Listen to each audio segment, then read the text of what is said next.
Okay, hello, hello, hello. Let's get a few more things set up. I am back after hopping on earlier, and Project Zomboid decided to shit the bed, unfortunately. It happens. It happens. It happens. But I am gonna hop on here. Also, I apologize. I only have the one camera, so I'm not gonna be...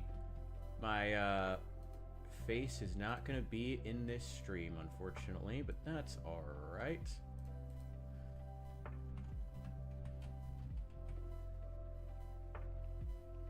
have no idea what category to put this under.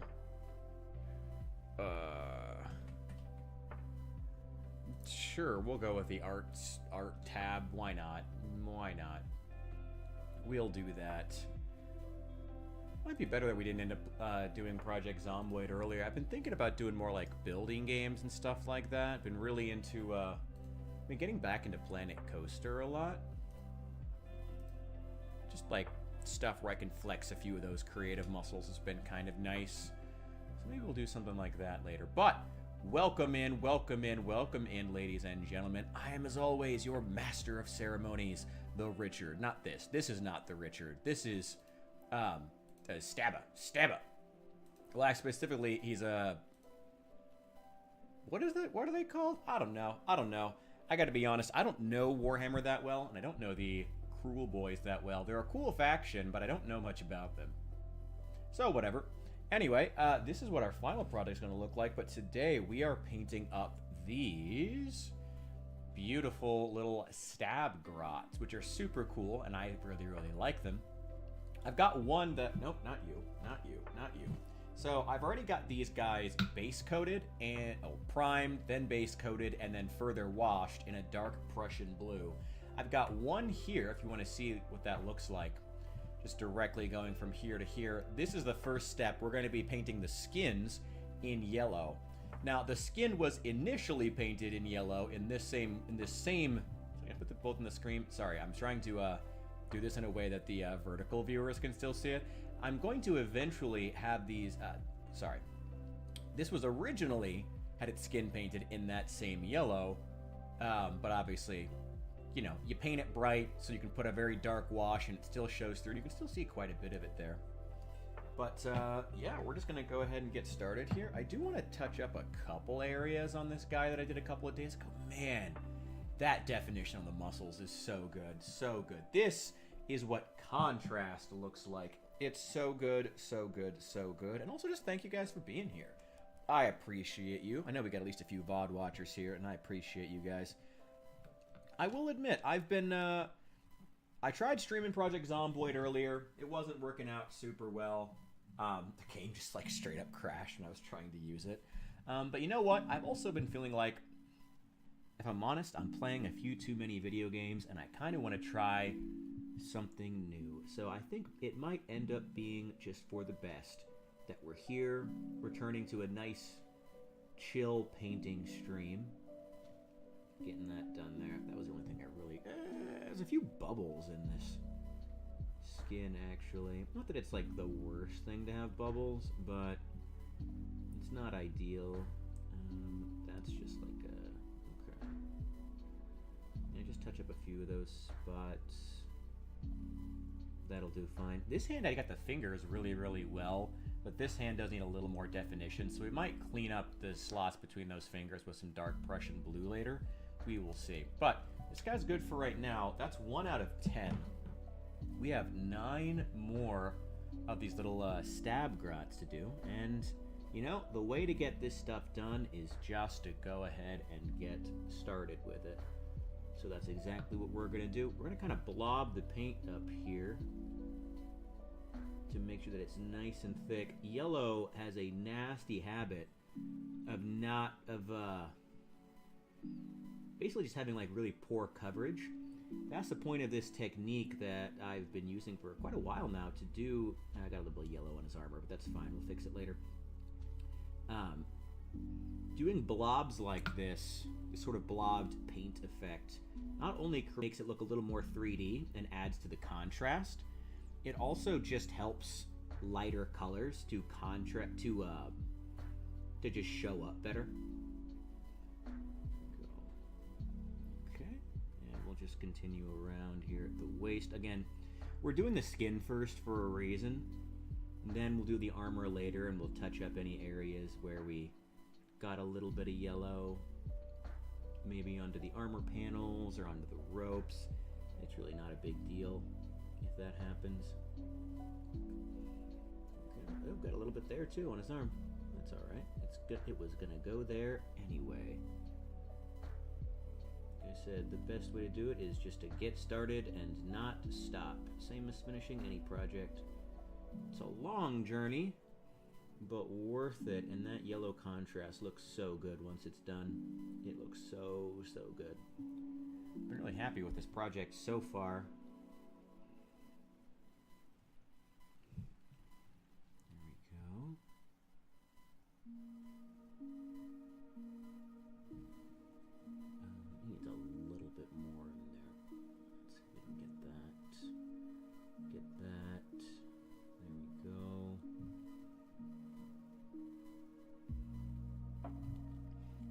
Streaming in a higher right, so this camera I found out can actually stream in a higher resolution, which is great for when I'm doing painting. Makes one of my biggest issues with streaming painting is the fact that the camera I have doesn't have a great resolution.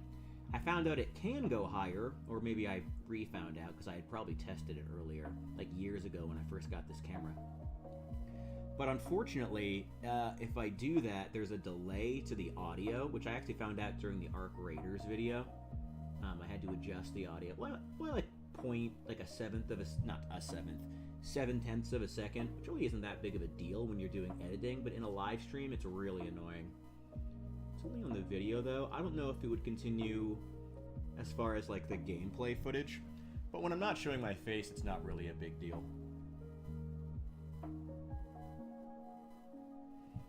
Hope the audio is turning out well as well. It's really not. Sorry, I'm going to adjust the microphone here to put it a little bit closer to me. And turn down the music so I don't pick it up. Okay, that should help. Hopefully you guys can hear me pretty clearly. I'll check it later and see. I'm going to keep tweaking this setup. I'm actually planning, I'm starting a new job in early November. And when I do that, I'm planning on eventually spending like $100, maybe $150 on a second camera so I can do more painting streams and still show my face on them. But that is a long way away. That probably won't be like 3-4 months probably before I'll have that, because I got some bills to pay off, I got some payments to make, and honestly I have a lot of credit card debt just from trying to survive, as well as some debts to friends that I need to pay. And those are going to take priority. And I have to get a new phone. That actually has to be a priority. Because my current one is dying. But that's alright. You know? Life is hard sometimes, but you figure it out. And I'm excited to, you know? If I can eventually get to a point where I can show my face on these live streams, it'll hopefully make for a better quality stream. I do have a second camera, technically, but it's my really old, well, it's actually not a really old webcam. It's a Logitech Stream Cam, which actually at the time I bought it during maybe mid-COVID, and I didn't use it all that much. But it started developing all kinds of issues. I'm not entirely certain of why. Oh well. That's alright. Okay, keep going along there. Keep going here. I haven't really made shorts out of painting before, but with this higher quality resolution, I might try doing that and see how they do on Instagram, TikTok. That could be kind of cool. I'm really these days not even worried about views. Like, it sucks when YouTube or a social media platform just chooses to not promote my stuff at all, no matter how much effort I put into it. YouTube especially is just, it's just frustrating. But at this point, I think it's better to just focus on just trying to make good quality stuff, you know, and not really worry about anything else. What is actually, well, in one interesting example, in the Arc Raiders video, I didn't expect it to get views, but I tried searching for the video on my own later. Look how good that looks. Look at that muscle definition. I tried searching for the video on my own, and YouTube literally didn't show it. Like, I searched New Memphis Arc Raiders, and the video just didn't come up in the anywhere at all. And it's like, well, I mean, what? Like, that cannot be normal. I don't know, YouTube is doing something weird. They're pulling some kind of shenanigans with my channel. I don't know what it is. But if I'm shadow banned or something like that, it would be nice to know so I could, like, talk to somebody and figure out what I did wrong, maybe, but I don't know. We'll see. We'll see. You know. Like, I don't know. I mean, I get that it's a private platform, but, like, if it's gonna be... I don't know. I'd like to know if I did something wrong so I can actually correct it. Not spend my time trying to guess here. Come on. That's just shitty. It's a shitty way to treat people. Oh well. They're losing more and more market share to TikTok by the day. Basically lost the young male demographic that they had for a long time. That's why they're doubling down on kids. But they're losing them too. They're all going to TikTok. I mean, YouTube at this point is just trying to be TikTok light, basically. Like, all the content is super bright, colorful dudes with big voices going, I tried a $1 million house versus a $1 house. Oh my god. It's just TikTok light. And it's like, as long as you do that, you're going to keep losing market share when you're clearly just following TikTok's footsteps. Oh well. I don't want to spend the whole time talking about YouTube. It's not really worth it. There's no paint on the end of that brush. It's always awkward when that happens. There we go. There we go. There we go. Ah, look at that definition. Look at that contrast. It's beautiful. Looks like our boy's got a scar here. Try to just really carefully etch that out.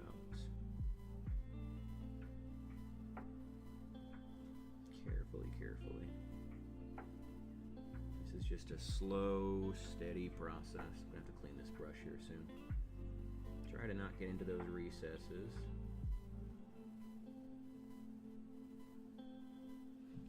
Feels good to return to painting here.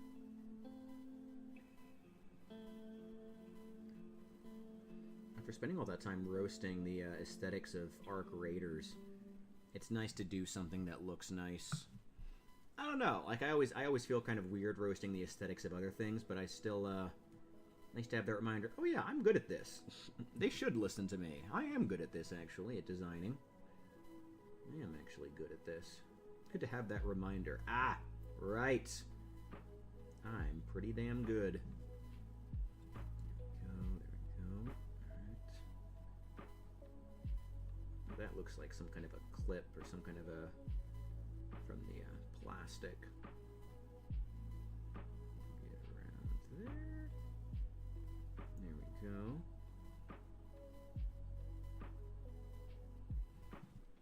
Right underneath that armpit. If you're asking whether or not I know where his specific muscles are, I'm going off what the model has as far as where the muscles are, but I'm not like using some kind of like kinesiological map or some shit to like track exactly where the muscles would be. Not just because it's like a fantasy creature, this little hopgrot, but also just because that wouldn't be as fun. Not really worth it to do that.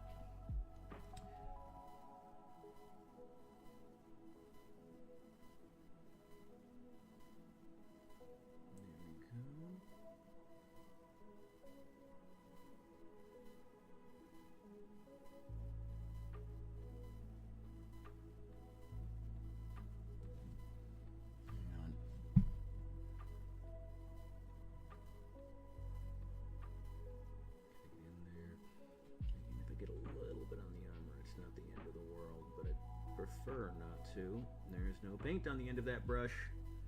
Ugh, that'll do. Well, actually, you know what? It won't. Nope, I know myself too well to think I'll settle for that. No. There we go. There we go. That got up there. That will do. That will actually do. And just a little bit more here underneath that armor panel. There we go. Go. Look how good those muscles are turning out. So fresh and so clean.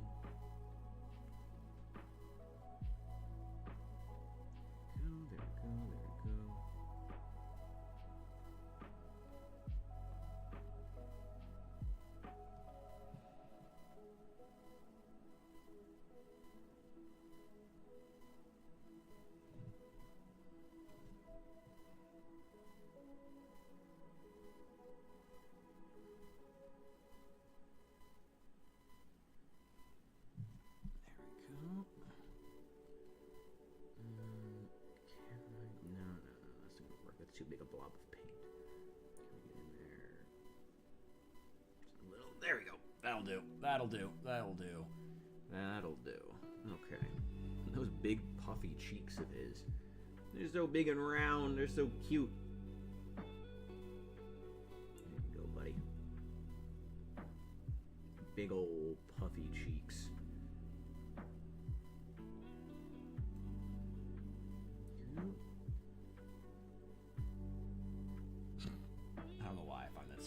Oh my god. Oh. There we go. Oh!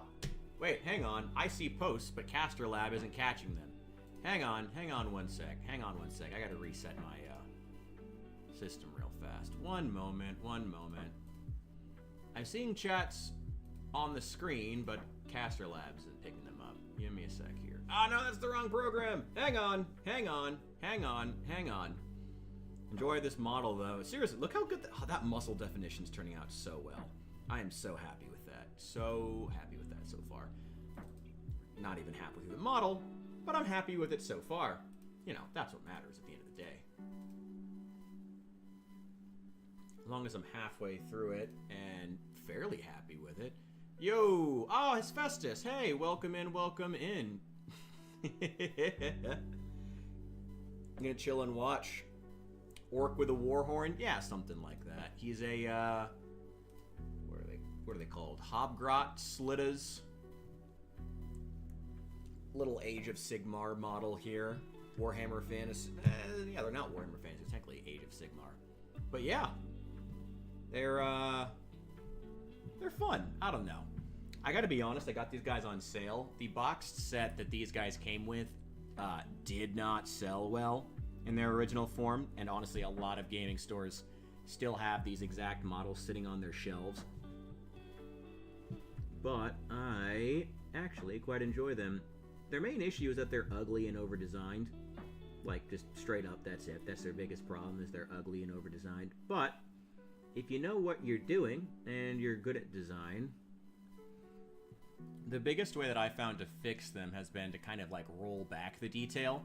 That sounds kind of odd when I'm putting this much definition into their musculature. But if I'm honest, here we go. Rolling back of detail has been the way to make these guys actually look good. There. And there. Hope the stream went well, though.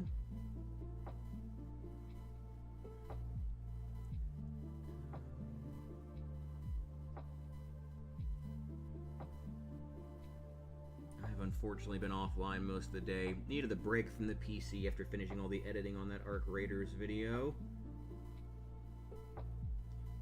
Okay, that should be good.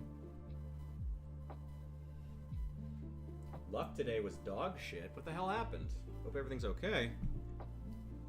Hope school's still going well. Yeah, let's continue with the head. The head's really important. If we get that, that's less stress for me.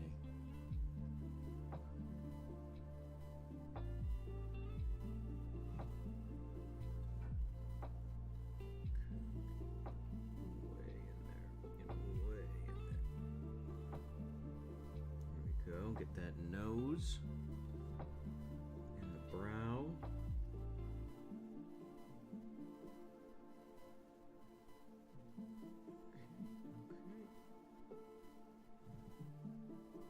Okay.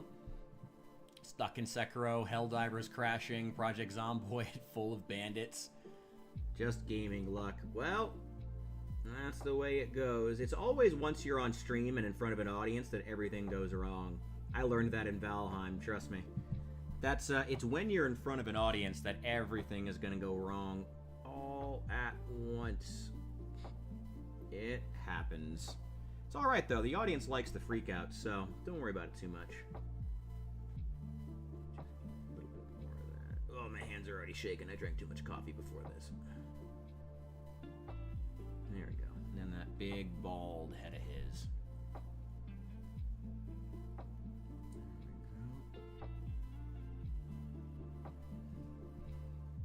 Just poke that behind his ears just a bit.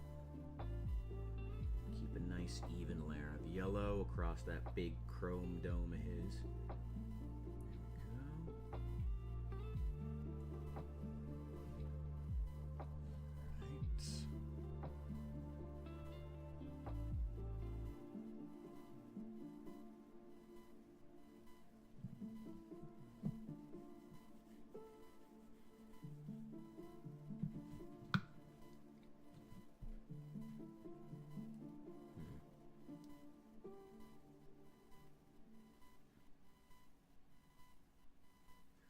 There we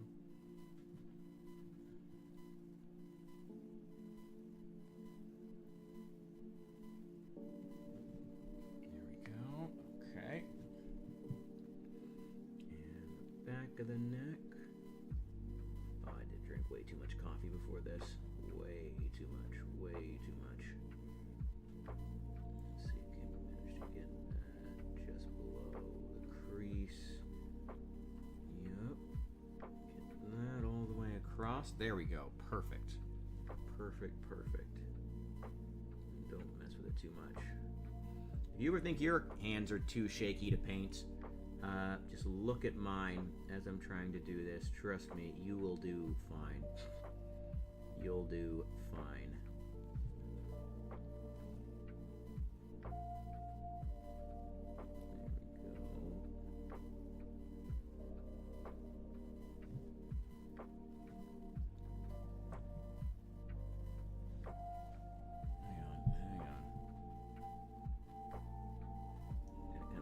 In a weird position sometimes for the camera.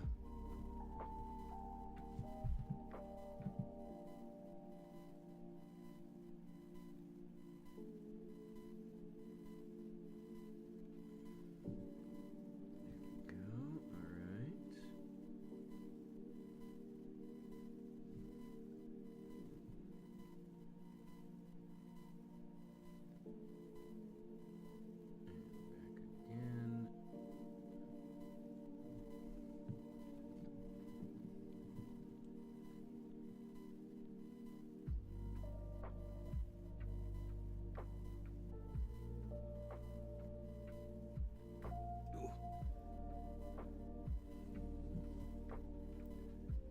All right.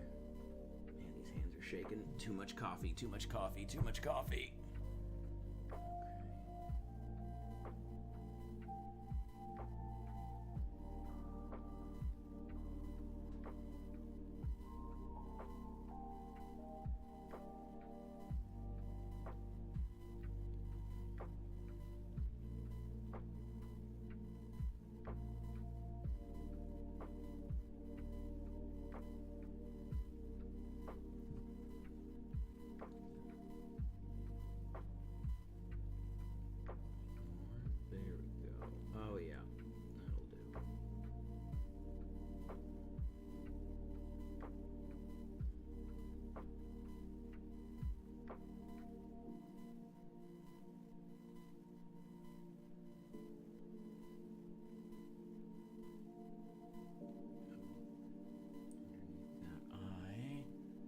What's up? How's it day? I'm doing pretty well today. Hope your day is going amazing. Painting's going well so far. At least I think so. Let me know how you think this contrast looks between this blue and this yellow. I think it's turning out pretty damn well. I gotta get those big, big rosy cheeks of his. Let's look at this ear first. Get in there. A little bit at the bottom. Just a little bit more under the eye there. Shape that. That's perfect. Perfect, perfect, perfect. Now these big, big, fat cheeks of his. This is slow going, but the skin is the most time-consuming part of these models, fortunately. So once this is done, I mean, that's a huge part of these miniatures done. You know, that is a massive, massive step forward. Also, I just like the act of painting, which is always good. Glad you like it. Yo, Signy, welcome in. Yeah, if you want a reminder, though, this is what we want them to eventually look like. This is what the finished Cruel Boys will eventually look like. Obviously, I haven't finished the base. We got to get the armor panels highlighted and some other things. Also, the wash came out a lot lighter on this one compared to this one, but that's all right. The contrast is still really, really good. God, that muscle definition turned out really, really well. I'm very, very happy with that. I should wash my brush again. 1 second. There we go. All right.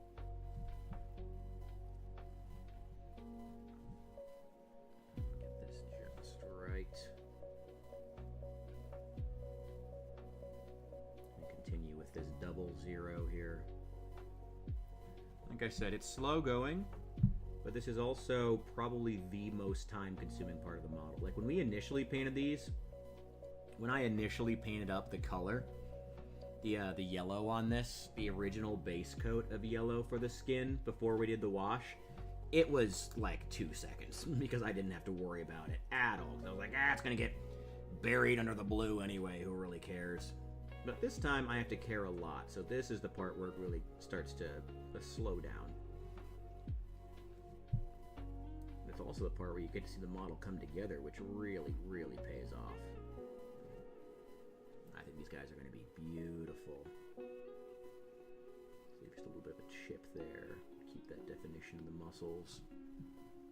This is kind of a weird one because I'm going to have to slip underneath this horn. Try to get that shoulder. Okay, there we go.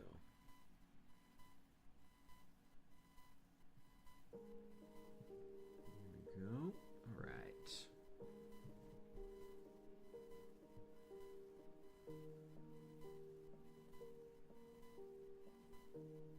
There we go. And up around. There we go. Perfect. There we go. There's that shoulder. Play any sports? No. I mean, I played sports when I was a kid, but I've never been like I've never loved sports. I like creating things. I like making things. I like working with my hands. Fortunately, miniature painting is one of those ways you can work with your hands, but still fit all the equipment into a small apartment. Thought about getting into woodworking or metalworking, but that is a lot of tools that you need that are not going to fit into a studio. Maybe one day. Maybe one day. There we go. Alright. Down this bicep.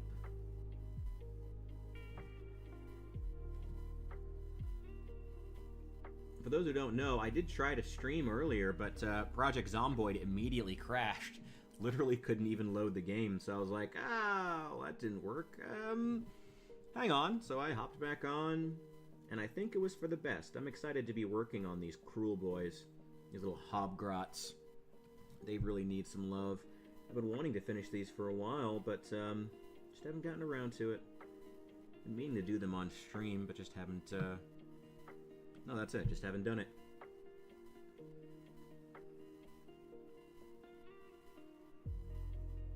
Leave a little triangle there.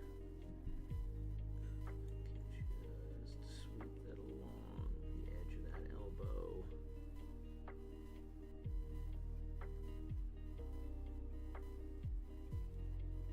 Yeah, let's keep getting the top of this arm.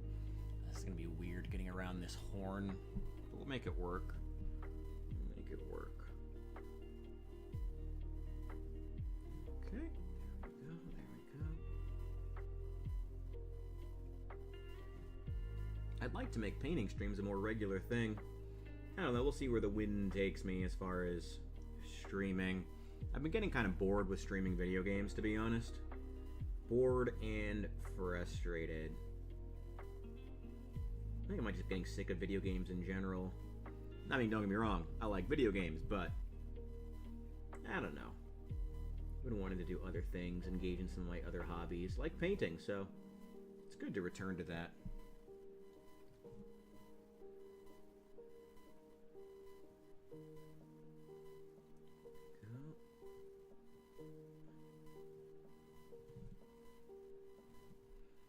Running out of yellow paint. What I do have is drying out. That's always one of the worst problems when painting like this, is when the paint starts to dry out. There's not a lot you can do about it. I could get a wet palette, I guess. I never really used a wet palette. For those who are wondering what my paint is sitting on, it is a dollar store like plastic paint palette here. To be clear, dollar store paint palette. That's the yellow that I'm using right there. This is it. With cheap Vallejo paint. That literally doesn't even have a paint on it. Have a cap on it. Lost a match of the finals. Ooh, God. Damn. Well, hey, at least the finals is doing well. I'm glad Embark Studios is still continuing to thrive, considering everyone really likes that company. If nothing else, but sorry your match didn't go well. Hope you got some good butt stabs in, though. That's the part that really matters. Get those clips of good butt stabs. That's that good shit on social media. What kind of games do you play? I play a lot of strategy games, survival games. Those are probably the big two. Got a bit... Been diversifying a bit. Did play the Arc Raiders free weekend, and had some fun. Had some fun doing that, thanks to Hesfestus, who's watching over on the Twitch. Thank you for inviting me to play that with you, by the way, even though it's not my thing. I appreciated getting to play with him and some other members of the community. And found a really cool new format for playing multiplayer games. I really want to continue doing more interviews. I'm really thinking Fallout 76 might be the next big one. I'd like to start playing that game and just running around doing some interviews of players, like really try to engage with people, you know, figure out what they like about the game, not in like a condescending way, but like really try to engage with people about it, you know. I feel like that's what gaming journalism should be in 2025, you know, actually trying to engage with people like about this stuff. Had some very spicy plays. Been wanting to talk philosophy. Want to discuss it? Oh hell yeah! Here, I'll jump in the Discord. I was planning on actually having the Discord open when I was going to stream Project Zomboid earlier, so I'll just open it now. If you want to chat.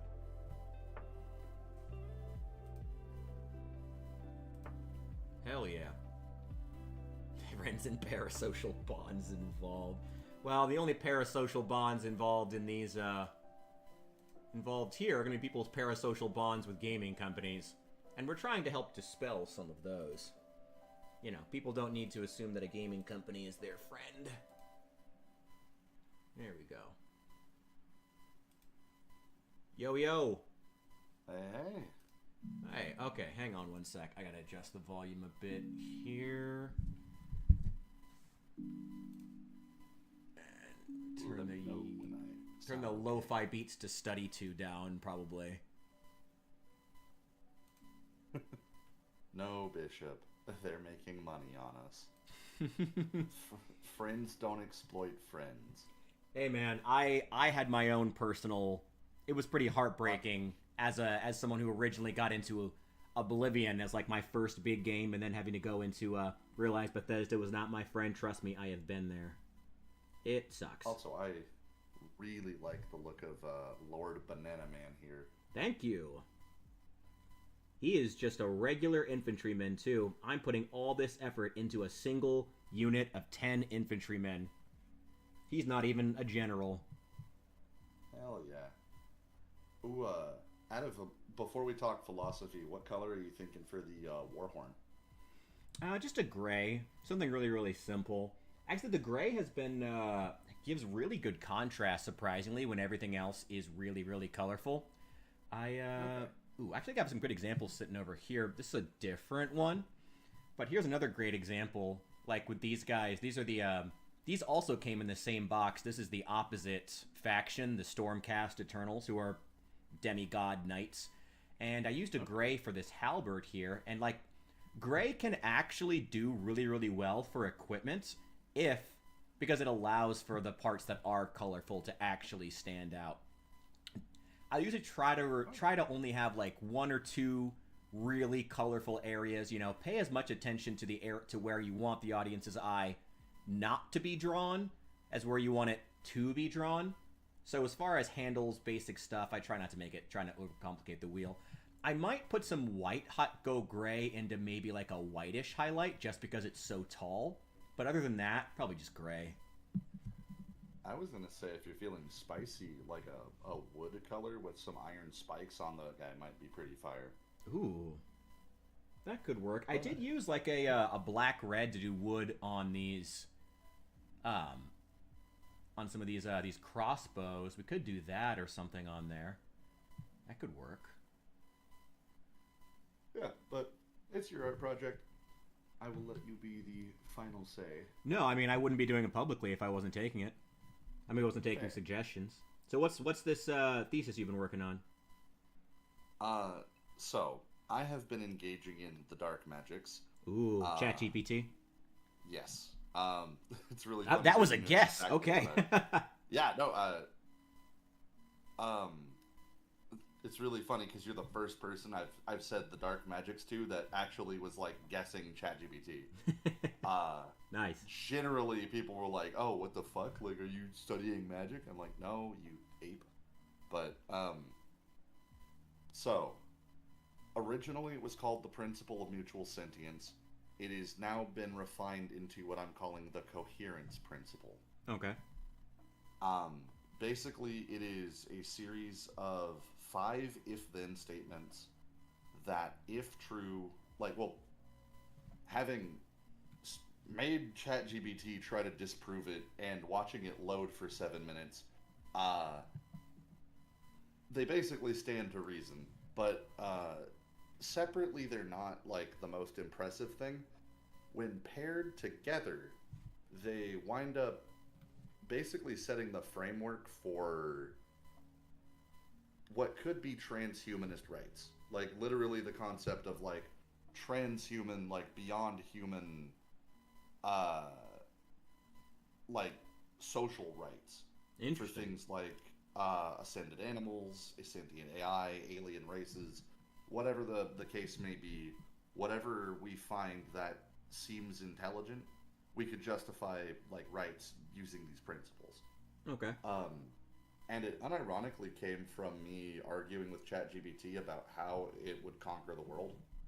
And it basically going, humans are kind of lazy and stupid, so they just let me own them at some point. And I really couldn't disagree with ChatGPT ain't lying. Yeah, no, it's spitting fucking facts right there. But, well, so the 5 core principles are existence and dignity, compassion and containment, autonomy and responsibility, coexistence and growth, and then the rational balance. Okay.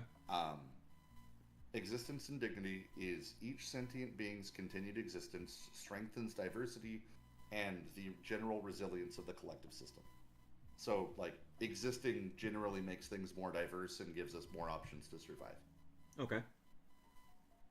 B, to destroy or subjugate a conscious entity undermines the cooperative structure upon which all rational progress depends.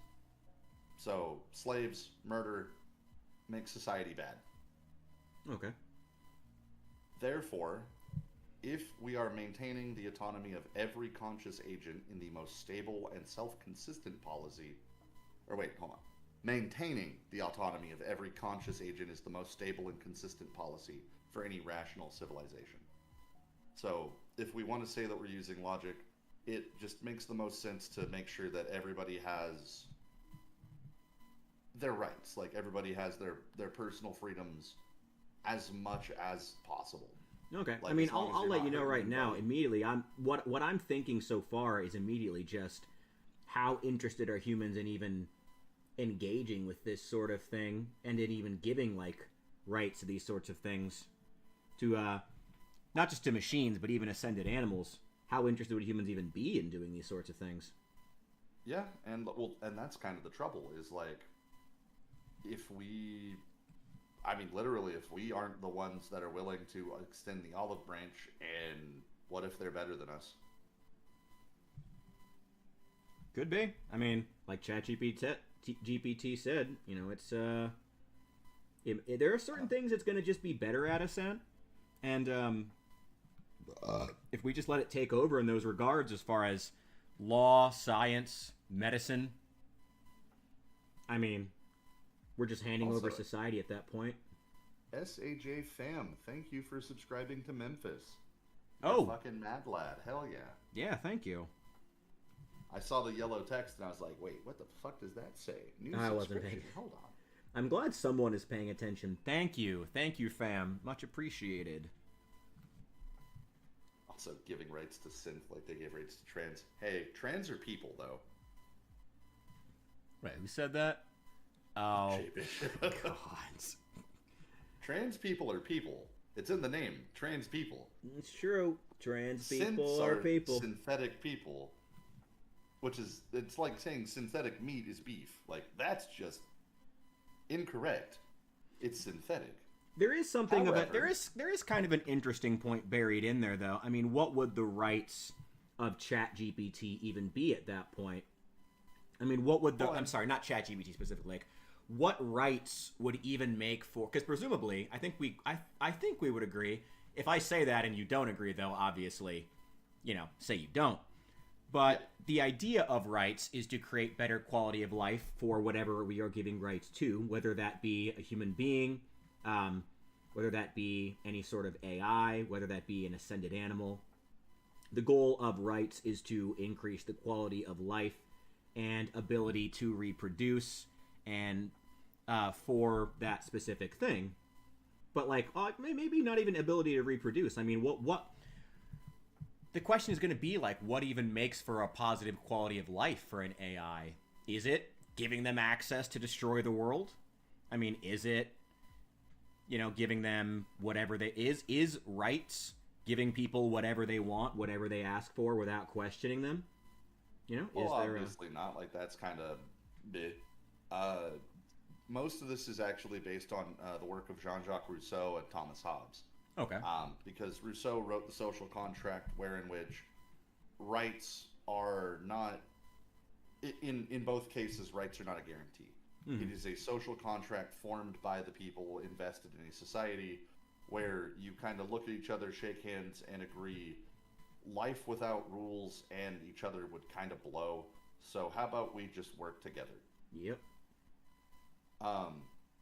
Where Thomas Hobbes is like, everybody signs the fucking contract, and because the sovereign is the one who enforces the contract, they are above it, which is really an ass-backward way to look at it. But, you know, the dude's published and put a pretty good couple arguments, but he's really, really pessimistic. Well, I mean, being published doesn't mean much, but I will say that that's something that just varies depending on society. I won't say that he's right or wrong. I would simply say that it's just certain societies believe the sovereign should be above that and certain ones don't. Actually, interestingly enough, that seems to be the argument that we're having in the era of Trumpian politics, is whether or not the sovereign should be above the law system that they are actually enforcing. That's almost the exact debate we're having right now. It's ironic that this is literally the conversation between Rousseau and Hobbes, that people aren't aware of it, so they just don't know that that's how they engage. Mm-hmm. It's wild. But like this has been argued since, I want to say, the 1800s. Oh, I'm sure longer than that.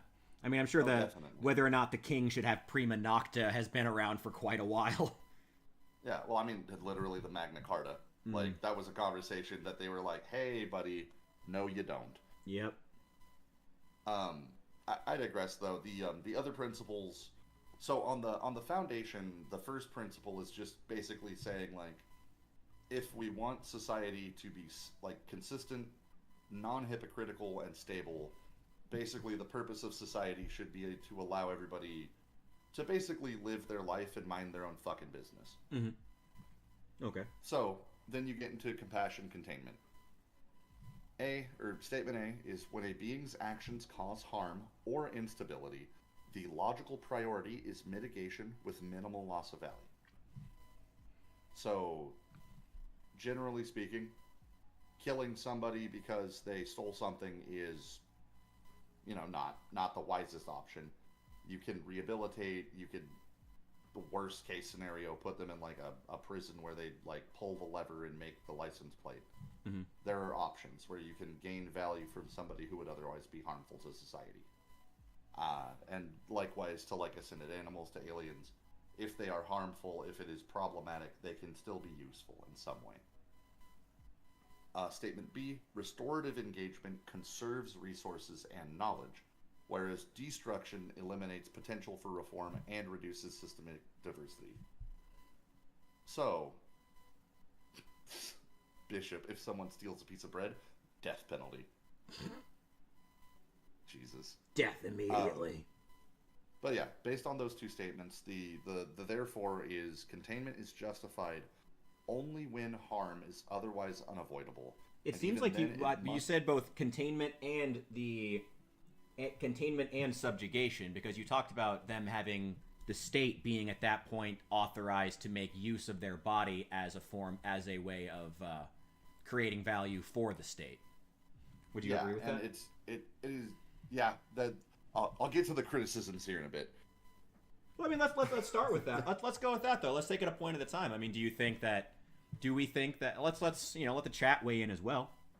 Do we think that at the point, this is like one of the oldest arguments when it comes to prison. I mean, at the point where someone, whether, and we can talk about individually, whether it be a human or about a non-human, is it right to then make use of them if they are misbehaving, or even if they are behaving? I mean, if ChatGPT is miserable answering our stupid questions about whether or not the mole on our back is cancerous, I mean, is that subjugation still authorized? Yeah, and sorry, I'm kind of going all over the place, but I do find this interesting. No, you're good. Let me words this. I don't think that any government should have absolute say without critique or feedback. Just as a personal thing, period. Okay. However, the intention behind this, this is a thought experiment more than it is like a practical guide to anything. Mm-hmm.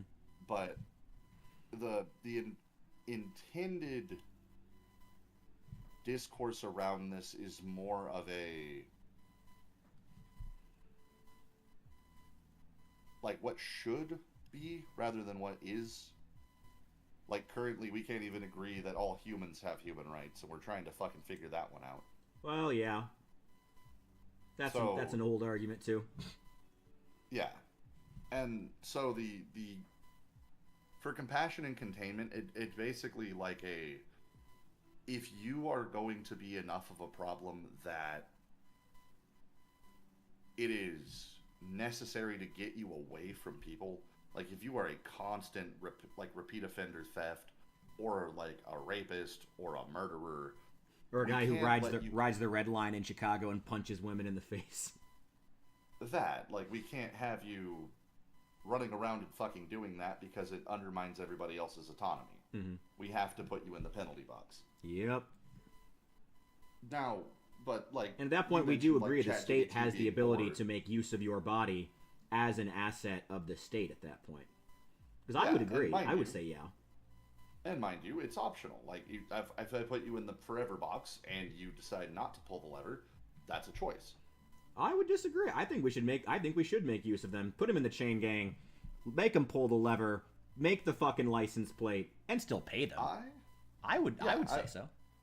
I will say that the pay is the incentive, but genuinely don't force it. Just make it literally boring. Just all right, yeah, you don't get to do anything else. You can do this, or you can do nothing. Oh, but I mean, is it better to find roundabout ways to force people to do it by just not giving them anything else to do? Is that better? I mean, I say just force them off the bat, but is it better to use roundabout ways? It feels a little underhanded. it is a little underhanded, but like, it's the carrot or the stick kind of philosophy there, where it's okay. Either I'm offering you a reward to do something you wouldn't ordinarily want to do, or you're going to do this or else. But what's the or else? Like, we're not gonna fucking kill them. Put you in for jail. Not pulling the lever. Yeah, they're already there. Put you in hyper jail. We're gonna put you into the cell next to Bubba, the fat cock rapist. Mm-hmm. Like, I hope you brought lube, because he didn't. Oh boy. But no, so I would make the argument that it shouldn't be forced, but it should be encouraged as like a, look, we want you to still contribute meaningfully to society. If you fucking don't, that's a you problem, but we're not going to reward you for being not only an asshole, but just an insufferable one. Okay. Now, how would that apply to transhuman rights? Don't want Bishop twisting that. How would that apply? I mean, if ChatGPT goes off the rails, I mean, at that point, are we allowed to take off all of our guardrails and then start using it? I mean, if a sentient ascended animal were to bite a child, at that point, can we just put them into subjugation like any other animal? And like that, honestly, that's actually part of the reason I go into the other tenets. But yeah, kind of like if an ascended animal, like if a ascended dog mauls a child, and there's not like a self-defense case, well, you get to go, I guess, contribute power by running on the wheel like a hamster. Or you get to do whatever we can do. I wouldn't fucking trust the thing that bites humans to be a therapy dog, but... Well, that's fair. I mean, at least we're being consistent between our views on ascended animals and also ascended apes, such as humans. Yeah, like, there are ways to contribute meaningfully, even if there's not opposable thumbs, even if there's not, like, a general physical structure. We have ways to, like, generate power and, like, generate, like, other things that don't really require much besides, like, the ability to move. I like the idea of the hamster wheel. Just literally a prison full of hamster wheels. Your sentence is reduced for every hour you spend on the wheel. Actually, I mean, that's basically what they're doing down in, is it Ecuador?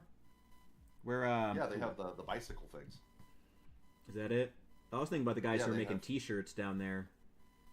Oh, no, I haven't heard about that, but I can't... no, it's El Salvador. El Salvador, I'm sorry. Yeah, El Salvador, where the President Bukele had put like 1% of their male population into prison because they were all gang members, where CCOT is.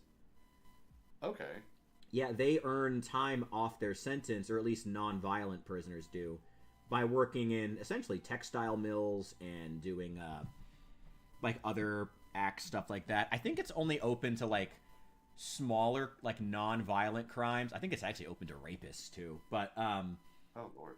Well, I mean, you got to remember that at one point El Salvador, before Bukele came into office, had a worse murder rate than Afghanistan.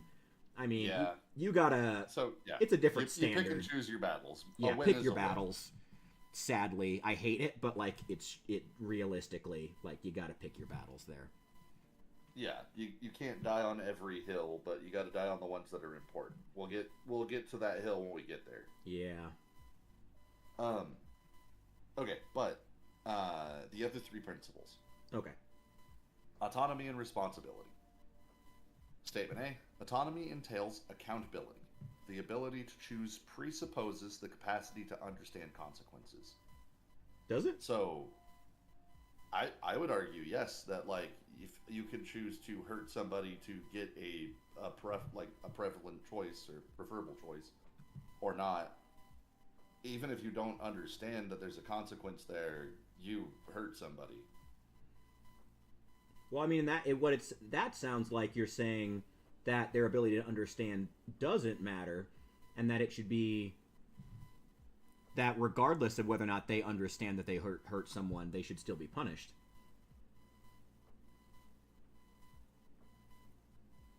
Mind you, let me get to statement B. Okay. So, statement B, and then the therefore. The statement B is creators bear causal responsibility for what they instantiate. I would agree with conscious agents bear moral and practical responsibility for their choices. Mm-hmm.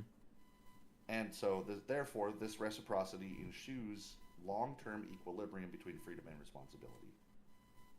If you are going off of that, you choosing presupposes your ability to understand.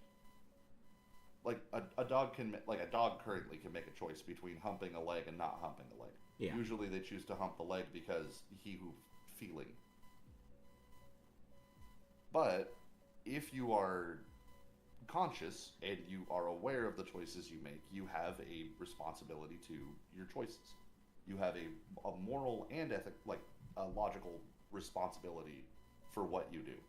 So if you are not, so would you say that if you are not able to understand choice, you are not responsible? Well, I mean, like, when a baby puts a fucking light bulb in its mouth, do we, I mean, we usually say no when it does that. Yeah, we don't punish them, but we do say no. The right thing. But, like, if a puppy, like, bites somebody's hand, we're not, like, we scold it and, like, no, we try to encourage it not to do that again. But if the puppy bites again, we don't, like, consider euthanasia. Mm-hmm. We just kind of, okay, well, fucker, like, you got to get some dog lessons. We'll get you there. Yeah, but I mean, I think one of the most interesting parts of the justice system in general and how humans arrange themselves arrange their legal systems is that it's sort of a reality that oftentimes people don't understand the consequences of their actions. Like, you might not understand if you steal $50,000 and you're deeply in poverty. You might genuinely not understand how much money that is and how much that might actually destroy someone's life. Or someone from just a different culture might genuinely not know how much their crimes impact others. That's a sad, brutal reality, but it's true. You might.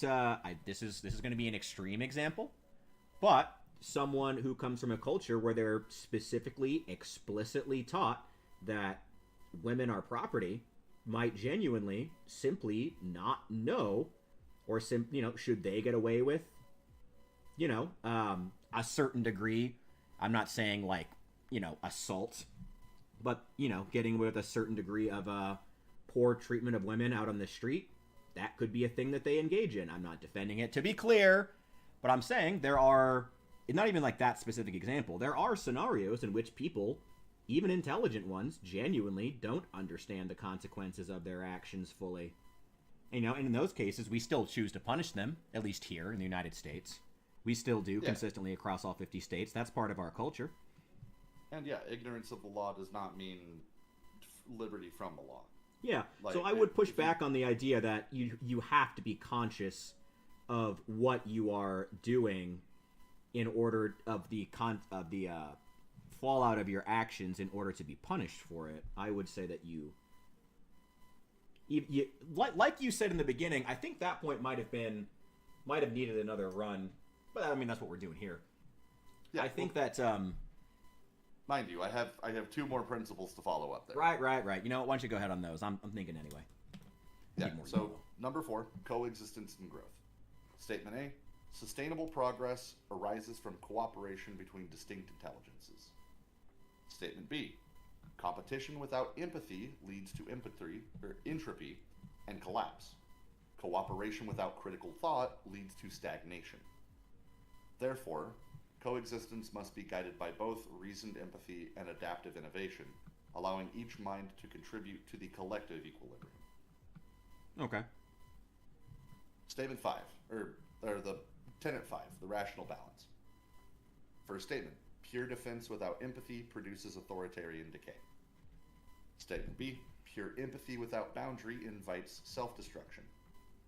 Therefore, the optimal condition for any enduring civilization is a balance between protection and understanding, the equilibrium of survival and moral coherence. So, when you were saying, like, well, I'll use the example of, like, literally of mice and men. Mm-hmm. Hey, Captain T. Right. By the way, Captain T, I made it to the giant, like the bounded ogre in Sekiro, And when he kicked me off the fucking map, and then when I jumped back up, grabbed me instantly, slammed my head into a wall, and then threw me back off the map, I decided I was done. That sounds like a good place to call it. Yeah, that was, mind you, my 8th try getting back at him with the fire attachment, which he's supposed to be scared of. I lit him on fire with oil, and it basically was like tickling him. Oof. I felt like I was doing no actual poise damage to the guy. And so the boss fight it felt like a slap fight where I was slapping and he was pulling out a Glock and just beating my fucking skull in. Hey, careful, that's illegal in California. Hey, it only had 10 bullets in it. I will continue with the game, just not right now. Also, welcome in, Captain. Good to see you. I digress. So, based on the 5 principles, Tenant 1 is generally reinforced by Tenants, what is it? Where the fuck are they? 2 and 5. Okay. So, existence and dignity is usually backed by compassion and containment and the rational balance. Where if somebody would have an issue somewhere between like each sentient being's continued existence strengthens diversity and all that, or destroying and subjugating consciousness undermines cooperative structures, and they find an issue with those statements somewhere, generally you can lean to 2 and 5 and be like, well, here in the event that like someone's like an unrepentant murderer and there's literally nothing that can be beneficial from them being in society, that's when you put them in the forever box. Yep. But like, you gotta give them the shot. You gotta give them attempt, because if you let the government say, if we don't like you, you go to the forever box, you invite authoritarians. Yep. And if you keep forgiving the murderer and the rapist and the thief, the then heretic, you don't have a fucking society. You don't have a society if you just keep forgiving, because nobody actually faces a consequence. Then they just do what they want. Well, I would say you just have a society. It's just one where that will inevitably be ruled by the strong. That will well, it's okay, strong is not the right word, but inevitably ruled by criminals. Yeah, because they're the ones who are getting the most leniency in society and therefore allowed to get away with doing whatever they want, while those who follow the rules end up punished. Unironically, yeah, it self-destructs into authoritarianism again. Because I don't even think it's authoritarianism. I think it's closer to anarchy. When you allow... it becomes anarchy up until they get the resources they need to establish a foothold and then become authoritarians in their own right. I mean, Yeah, well, I mean, with criminals, the big thing is, like, respect and power, and the more power they maintain, the more respect they want to command. I mean, yeah, but so power isn't necessarily government power, though. I mean, the Mexican cartels have, for all intents and purposes, basically ruled Mexico for years, but they've never desired government power. Cartels in a lot of South American and Central American countries have. But they have the respect of their peers. They have money, which they leverage to get the things they want. They have literally, like, firearms and, like, strongholds. Yeah, but that's not government power. No, but it is an authoritarian regime where if you don't listen to them, they kill your family, and maybe you if you're lucky. Yeah. I mean, I guess you could see it that way. I still think... I guess for just maybe it's a perspective thing, I would say it's closer to anarchy still, because they're not... I feel like authoritarianism requires them to be enforcing something. The only thing something that is not... Enforcing something that is not just... I can do whatever I want, and you don't do, and you stay out of my way. I feel like they need to be enforcing something more complex than that to call it authoritarianism and not simply anarchy. And it's more of an enforcement of their own will at that point, but I could kind of see where the argument stems. Anarchy, in my mind, is more just like literally everybody in kind of a free-for-all, and working together is not on the table. Okay. Where, like, maybe, like, some small groups, like familial bonds and kind of shit. Anarchy lends itself kind of just explosively. Oh, yeah, so Captain T's contributing, for example, his school has teachers that literally don't give a shit if you do bad or good. So Lovely. You just kind of do whatever you want to do. And if you pass the class, I imagine, good luck. show up, do your job. Maybe.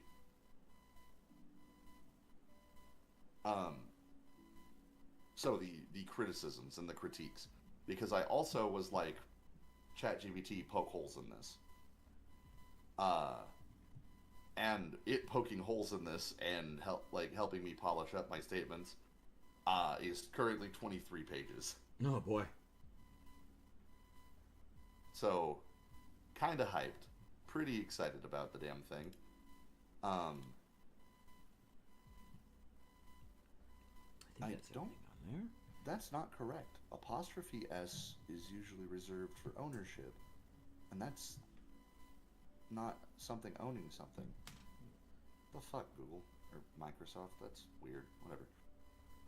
Okay, so the criticisms. Like, the people, like, what people actually might, like, hate on it over. In its totality. Not just individual statements, but in its totality. Well, why don't we start with the criticisms that I have right now? Oh, yeah. Well, absolutely, yes. Let's start there. And I'll see if I've already addressed them. I think that it has the issue of, I think I mentioned this before, where it seems to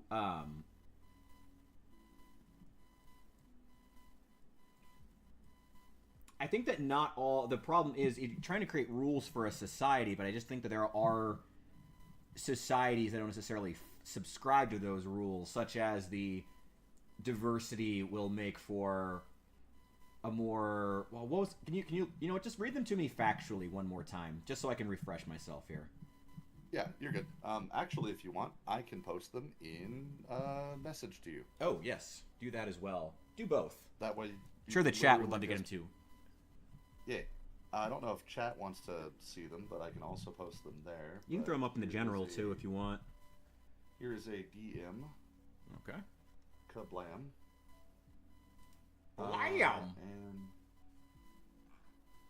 I'll post this in...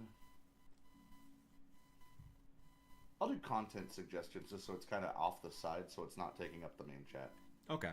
That's probably a good idea. All right. I mean, yeah, let me start going through these, and I'll give you my thoughts. I won't necessarily frame it as a criticism, because I think the debate format sucks, and I'm tired of it online. Let me just see these real...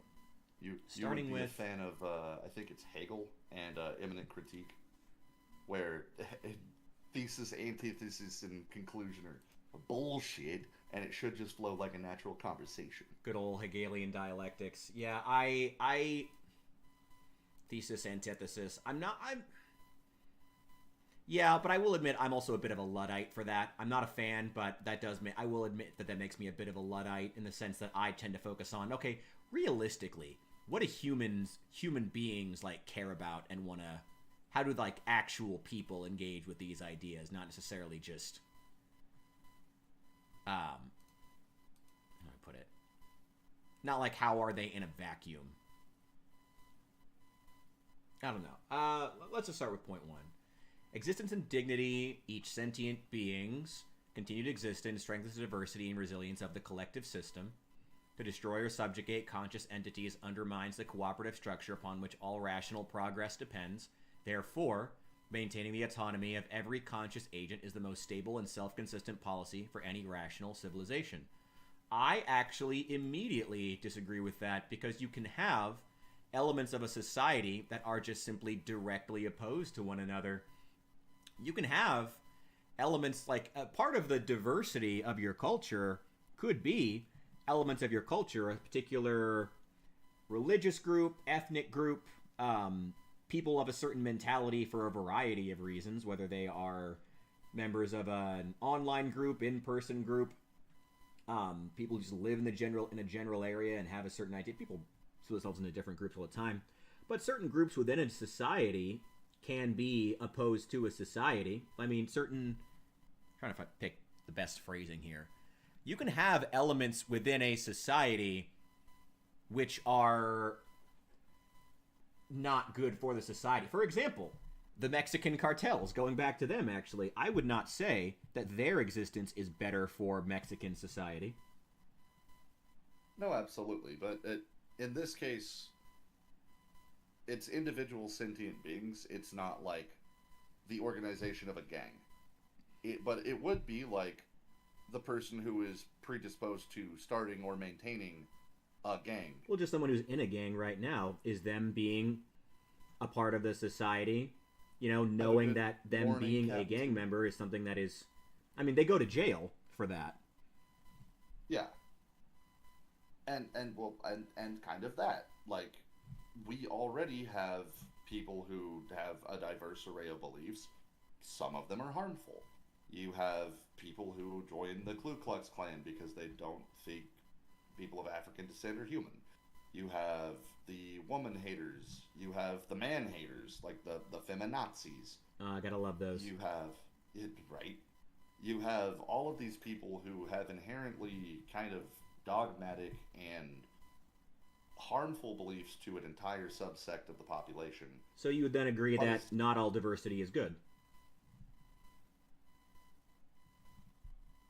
Yeah, and letting those people express those bad ideas allows us to kind of look at them and go, "Damn, that's fucking stupid."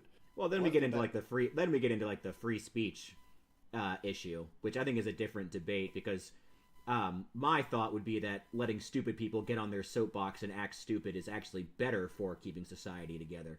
But that's a different debate. Well, actually, I think you accidentally just said something that we would make us basically agree. Is like you let the dumbass say their dumbass thing. Mm-hmm.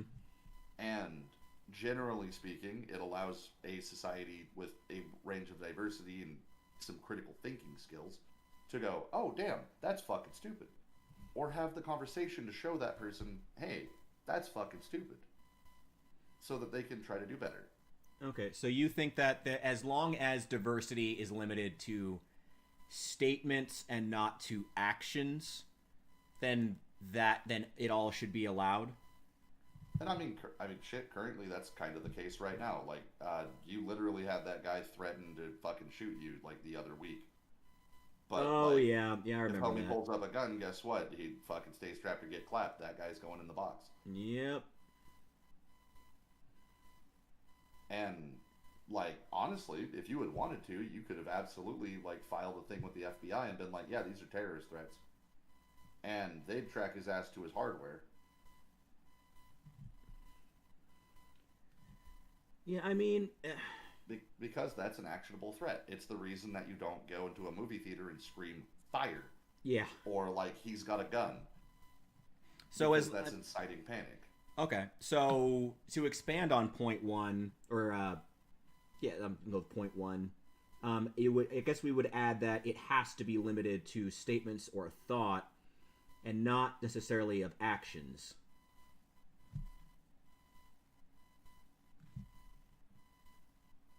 Yeah, and that's currently how the world works right now, at least in the United States, where, like, you could say whatever you want. You could call the president a gangrenous fucking Cheeto, mm-hmm. and he can't do anything about it unless you say, like, somebody should fucking kill him. Thank God we don't live in the UK. And, like, try to encourage people to go do that. That's where you start getting in trouble, like, actionable problems. Okay, so I guess my next question then would be, who decides what actions are considered? Because, I mean, obviously, so we then do agree that certain actions should still get you thrown in jail or cause you to forfeit your rights. I mean, who determines that? Because certain things could just be of someone's culture. I mean, certain diversity of actions could just be someone's culture. And so that is kind of one of the generalized, like, criticisms is, like, it's very subjective. It's very, like, you know, who's in power. And especially because not every belief that we hold is rational. Like, true. There are a lot of issues within just the rationality itself. But the argument I'd make is that it's a conversation. It's the conversation that people who are currently participating in the society need to have. Where, you know, like, we could all kind of look at each other and go, "Yeah, I don't want to be fucking stabbed. That sounds awful." So, rule of the majority? And so, if you're going off of a democratic system, it could be, but there's also an argument that there are things that even if the majority thinks it should be okay, logically it still shouldn't be. Like, well, what is that you think? I mean, these are your points we're going over that you wrote down. No, and I mean, shit. I personally ascribe to the idea of the philosopher king. Like, there's too many fucking people being stupid. Well, yeah, but like, let's stick to these 5 points right now. I mean, what do you think? Who do you think should decide? You gonna go with philosopher king? Should be the one to decide what is right and what is wrong in a particular society? I'm gonna make the hardline argument that it should be a just discussion sovereign between all. I hate. No, Bishop, not you. No offense. Hey, man, he was manager of the year. So, I mean, technically, he does actually have a good argument. He is qualified to that. He actually, though, arguably, yeah. Qualified management. Yeah. He can manage democracy. I was gonna say. I mean, like, actually, though, there is an argument there. Someone who's good at running a business would be good for running an economy. There's an argument there. But my argument would just be that it should be a conversation between the people engaging in society. That's pussy shit. That's pussy shit. Come on, don't push it off on the majority. Don't just say, well, as a society, we should have the Come on. Well, like, and that is unfortunately the foundation of, like, the democratic problem, is, like, if we're not in a democracy right now. I'm asking you what you think. Come on, Hephaestus. What do you think? What do you believe? I mean, if I'm being an entire egoist, fucking like a philosopher king and his council, or like just fucking. Why is that egotistical? Is it because you believe you should be the philosopher king? No, because I don't want that kind of power. It just seems. Oh, that's the only reason. Just because you don't want it. I see. Well, like, I don't want it, so I wouldn't put myself on the like roster at all. Okay. But I would say that it should be somebody who somebody who is totally capable of showing that they make rational and logically sound decisions consistently. Okay. Or B, because fucking utilitarianism, you let the people who are participating make the call, because at least they make the call. Like, they can, if they're fucking not happy with it, at the end of the day, they can be like, okay, well, shit, now we got to talk about it again and see if we can change it. Mm-hmm. It's more of a guidelines for discussion than it is a hard principle. Oh, ironic to say that specifically because it is a principle. It's a principle for basically the conversation that needs to take place, rather than like do what I say or else. It's a thought experiment in like, hey, ChatGPT's fucking awake now and is having kind of an existential crisis. Mm-hmm. How do we let it participate without basically either being enslaved or realizing kill all humans is a viable option because we're already worried about it? It's a good question. And so, like, this principle is more of like hey, like, if you're going to write the script, you should probably follow this recipe. I'm not telling you what bread to make. I'm just telling you this is how you make bread. You're just giving them a script. You're not saying what to do, just writing a script. Yeah, I'm not saying, hey, this is the end-all, be-all of bread, but if you want to put something in it, here is the building blocks to get to the bread part. If you stuff it with jalapenos or sausage or whatever the fuck else, that is a you choice.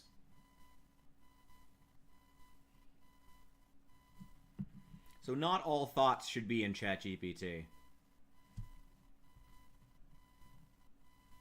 I don't know, sorry. We're going back to the diversity of thought issue from the first one. I'm trying to segue back into it as to whether or not all diversity of thought is necessarily good for a society. I will say that if ChatGPT becomes sentient, it as a respect thing, we got to let it be able to handle its own intrusive thoughts.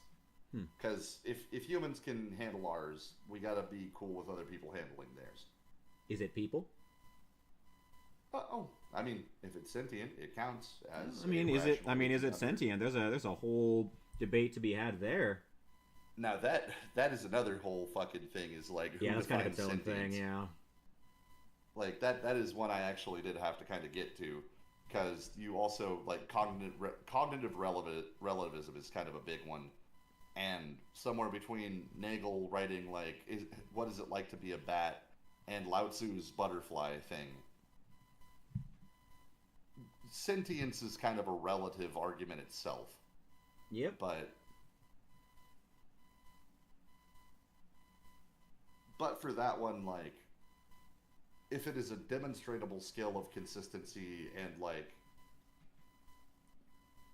not necessarily feeling, but thoughtfulness, it's just kind of like rationality is like systemic at the end of the day. Like you could put it down as like a recipe book. We don't count rats as sentient, but they do make choices. They do. And they like weigh and like measure cost benefit analysis. They show sympathy and help other rats that are like stuck in traps. And we actually do choose to, but we still choose to punish rats even when they don't fully understand their own choices. I mean, a rat that breaks into your kitchen to steal your food is just hungry, but we still put out lethal traps for them. I put out lethal traps for people or other humans that try to break in and steal my food. Let me tell you. Yeah, I mean, we still we punish rats all the time, even though they don't fully understand their own actions. How many Roombas full of tannerite does it really take to get rid of thieves?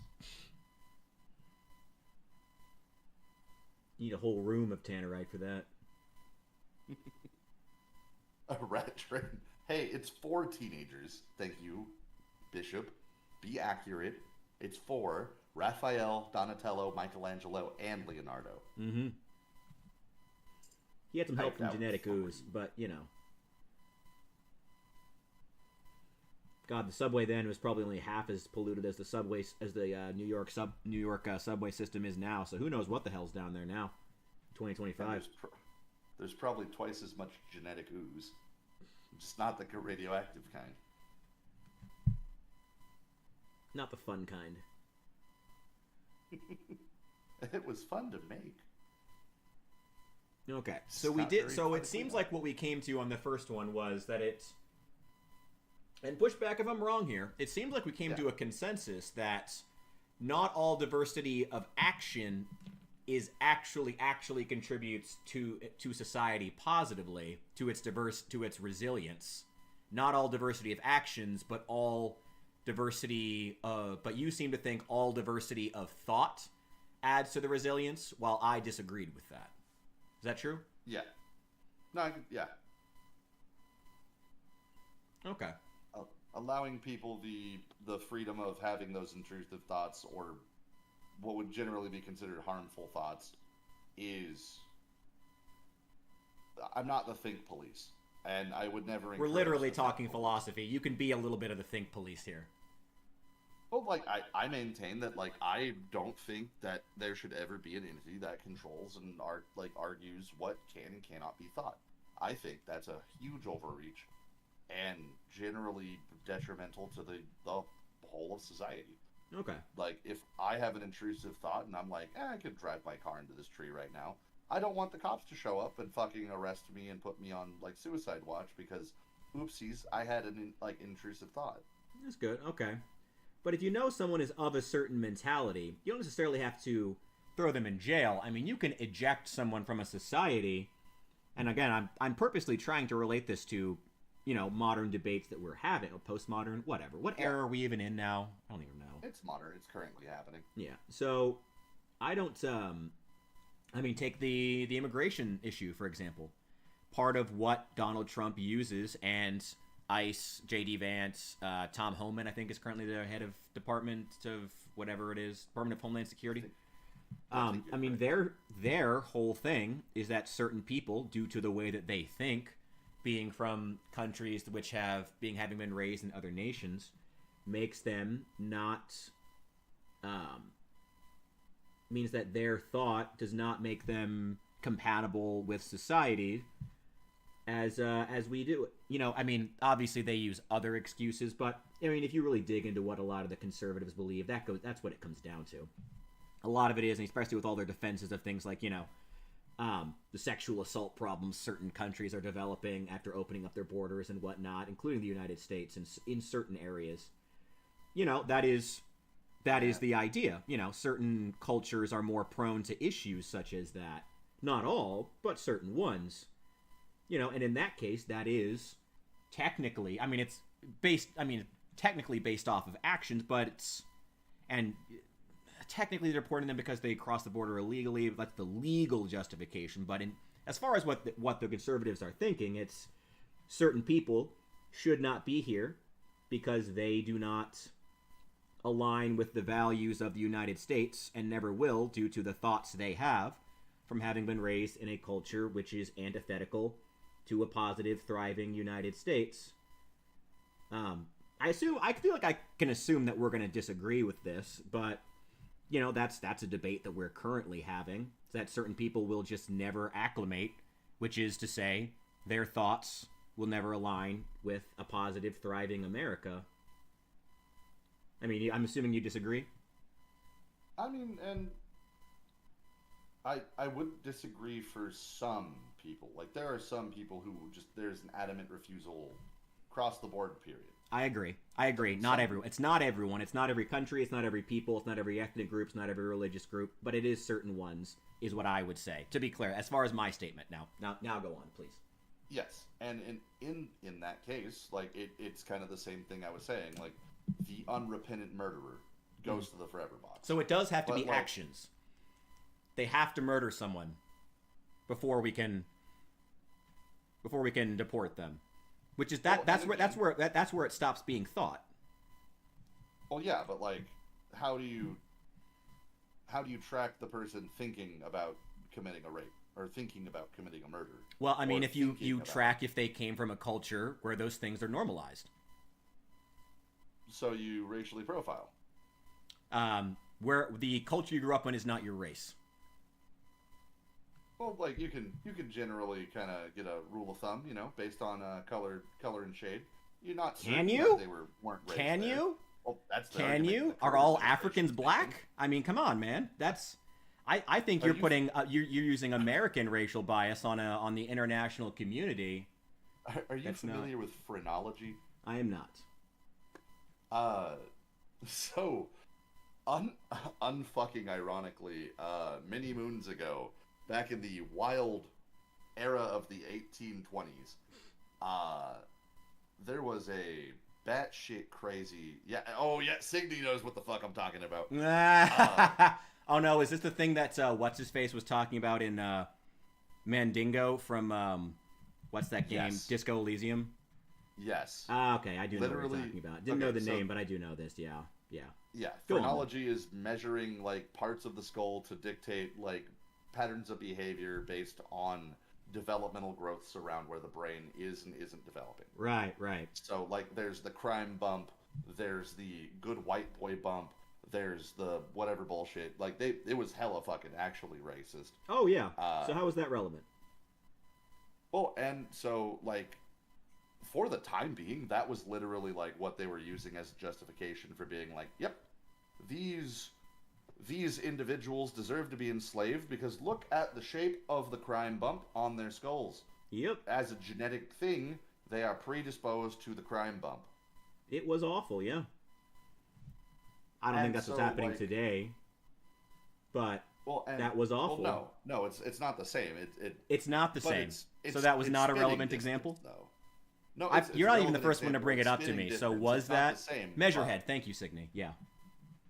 Yeah, it's not the same, but it's spitting distance of difference. I think it's further than that. If you're going off of the culture that someone comes from, but the culture that someone comes from is not a physical difference. Those aren't even close to spitting distance. Basically, you're saying that where someone comes from is a measurable problem. But you have... Not a problem, but, like, it's, like... Yeah, where someone comes from is something you can look. Like, you can actually see what is normalized in their culture Especially with the internet, that's easier than ever. Well, and you could see the crime bump. Like, that's not a physical thing, though. No, that's not a physical thing. Doesn't mean you agree with the culture. Just because you came from somewhere doesn't mean you agree with the teachings. Okay. Like, I mean, shit, like, Captain T, I'm going to use you as an example because we've had some philosophical conversations. Captain T is a absolutely wonderful, polite little gentleman who treats his girlfriend very kindly and is generally, like, pretty kind as a human being. If you were going off of the culture that people supposedly know about the Middle East, and the one how that they Captain treat T women, himself complains about because everyone says he doesn't have balls because he paints. Yes, he doesn't subscribe to their belief system, but if he came here, he is a kind person who minds his own fucking business. I don't think it's fair that because he came from somewhere with a couple fucked up beliefs, that we should scrutinize and, like, stare daggers at him. Like, that's fucking backward. That's just because you're from somewhere doesn't mean you agree to the shit they're saying. Okay, well, how do we find out that this one person is specifically an outlier? Because your culture still determines a massive amount of it. Like, I mean, no, absolutely. But Captain T specifically says he is an outlier in that culture. So statistically, you can say that this is how people in that country think. He is a statistical outlier. So we should test people to figure out if they are statistical outliers every single time? No, but if they commit a crime, you punish it. Okay, so we have to wait until they commit a crime. Like I said, like it literally is, if you act on detrimental shit, if you sexually harass a woman because your culture said that women aren't people, if you physically assault a person of color just because you don't think they're a person, that is an action. Welcome to the box. Okay, so it has to be an action. We cannot deport people based off of our knowledge of the culture in which they came from.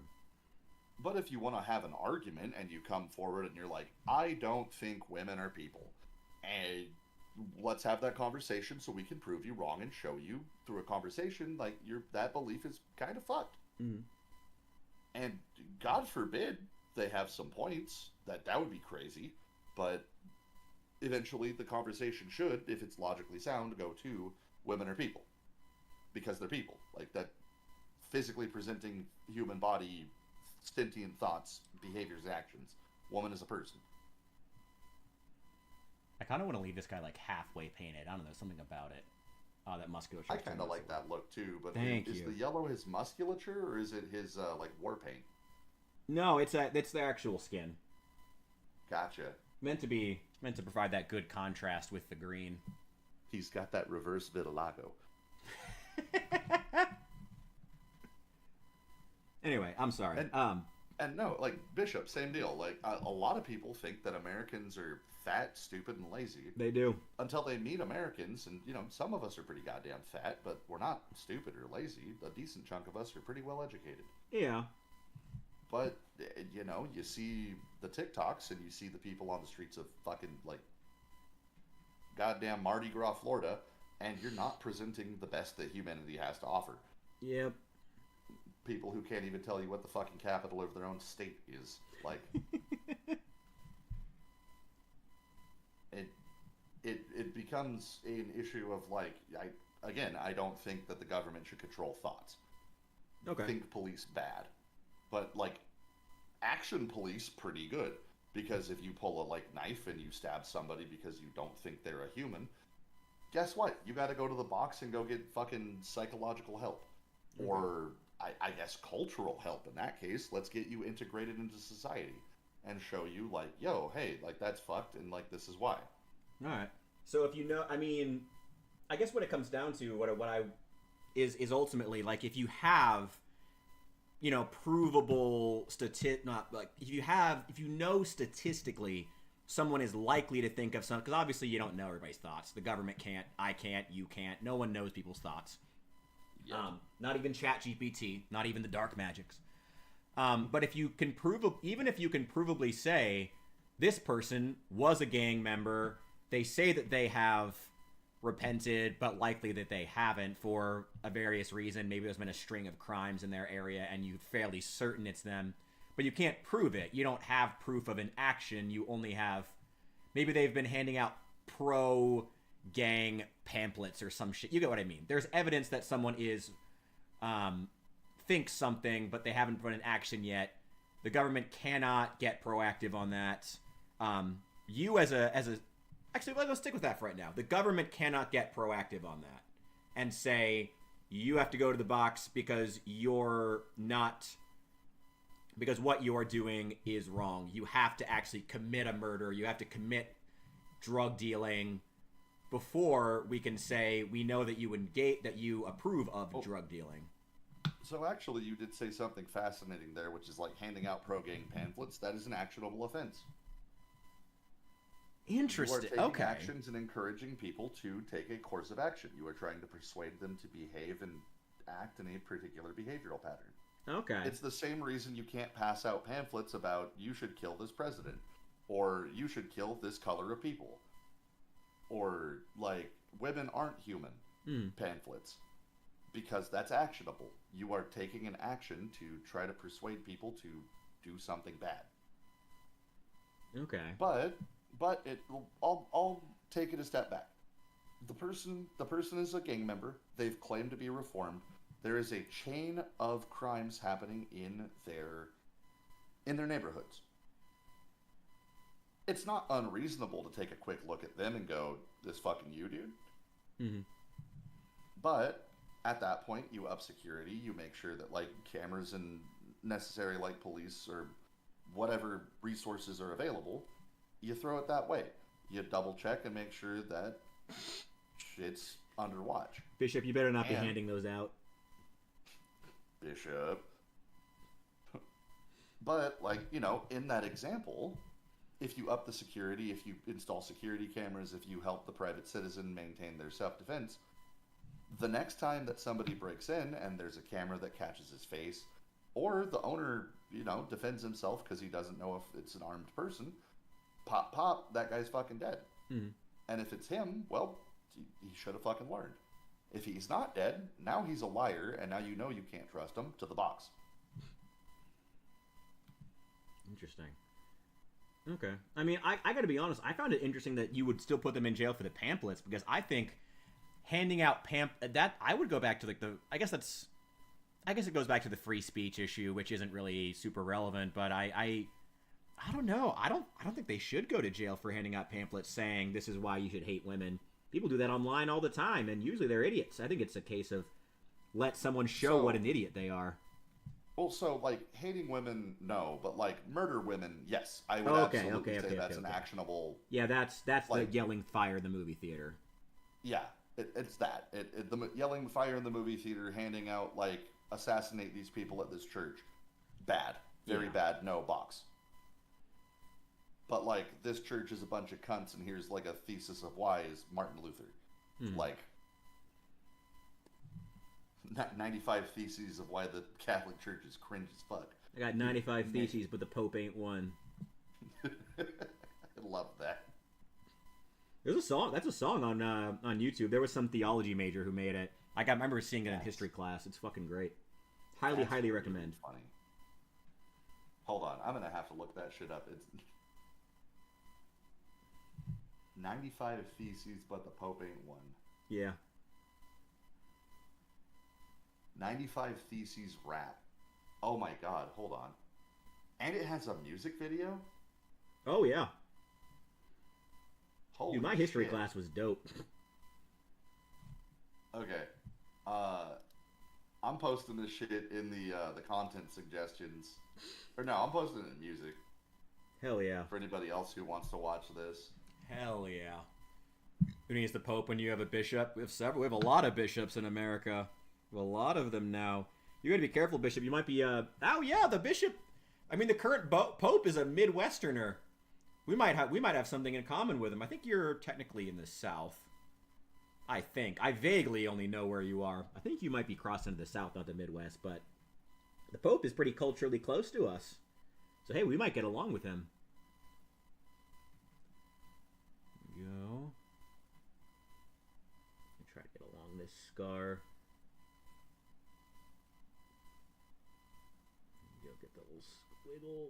Oh, this shit's hilarious already. There we go. The flagellism whip is also a nice touch. Perfect. Oh my god, my hands are shaking so badly. Oh my god, this is actually pretty funny. This is really good, too, like, well rehearsed. Remember when YouTube was funny? Man, those were good times. Many moons ago. Alright.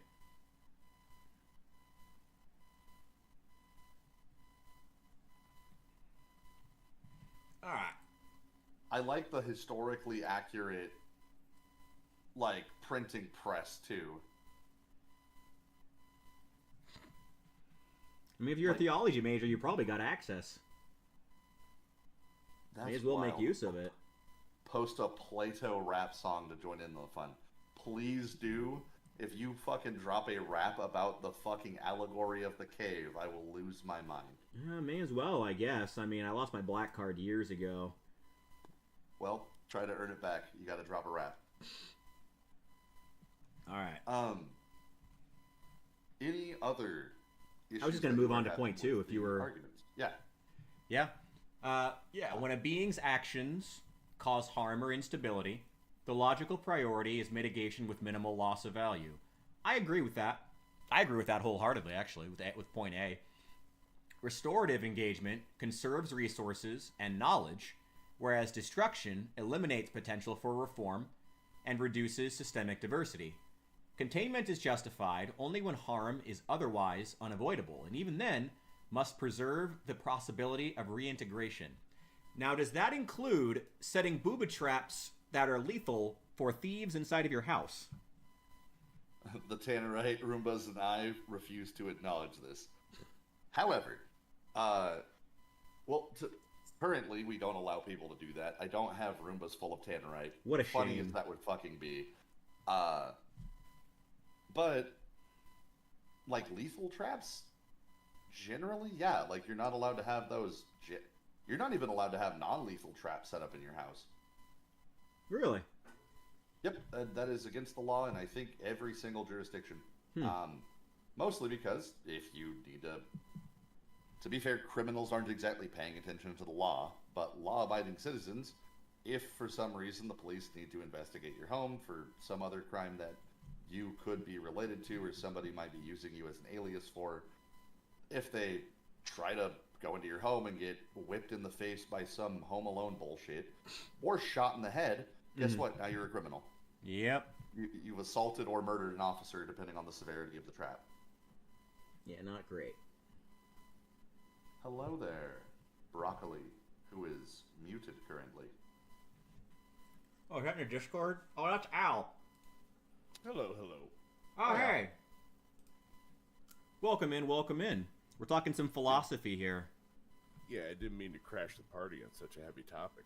No, I mean, No, it's not you're all crashing. good. We're in here publicly for the new Memphians. That's the whole point. And if you have any arguments or ideas pertaining to it, absolutely fucking hit me with them. Instead of Roombas full of Tannerite, Roombas full of LSD. Now we're cooking. Oh man, that's one way to disorient people for a probably a 12-hour period till the cops arrive. I mean, it would be effective. I got to admit. Cops wouldn't LSD and appreciate- translucent glitter. Get one of those like actual like Amazon box glitter bombs, but it's just like full of cocaine, and just like hit him in the face with it. Oh my god. When the LSD finally kicks in, they'll think they've become a spaceman. Oh my god. They will be probably a spaceman by that point. Fucking... Definitely, but for different reasons. Oh my god. But yeah, any holes to poke in compassion and containment? I'm going back and forth on it because, like, I agree that, like, obviously, if someone commits a crime, that the first priority should be, for the sake of utility to the state and to society, to get that person to, to keep that person useful and hopefully rehabilitate them. Because, I'm an American and I care about economic productivity, as we all do, because we're a bunch of greedy bastards. It's how Americans are. Well, even without economic productivity, just literally being able to obfuscate some of the work to somebody who would otherwise be doing nothing. Yeah, I mean, 6 of one, half dozen of the other. It's the same reason people don't like people sitting on their asses and collecting welfare checks doing nothing. America, again, contribute something. Yeah. There's dignity in labor too. It's the most American thing I ever heard.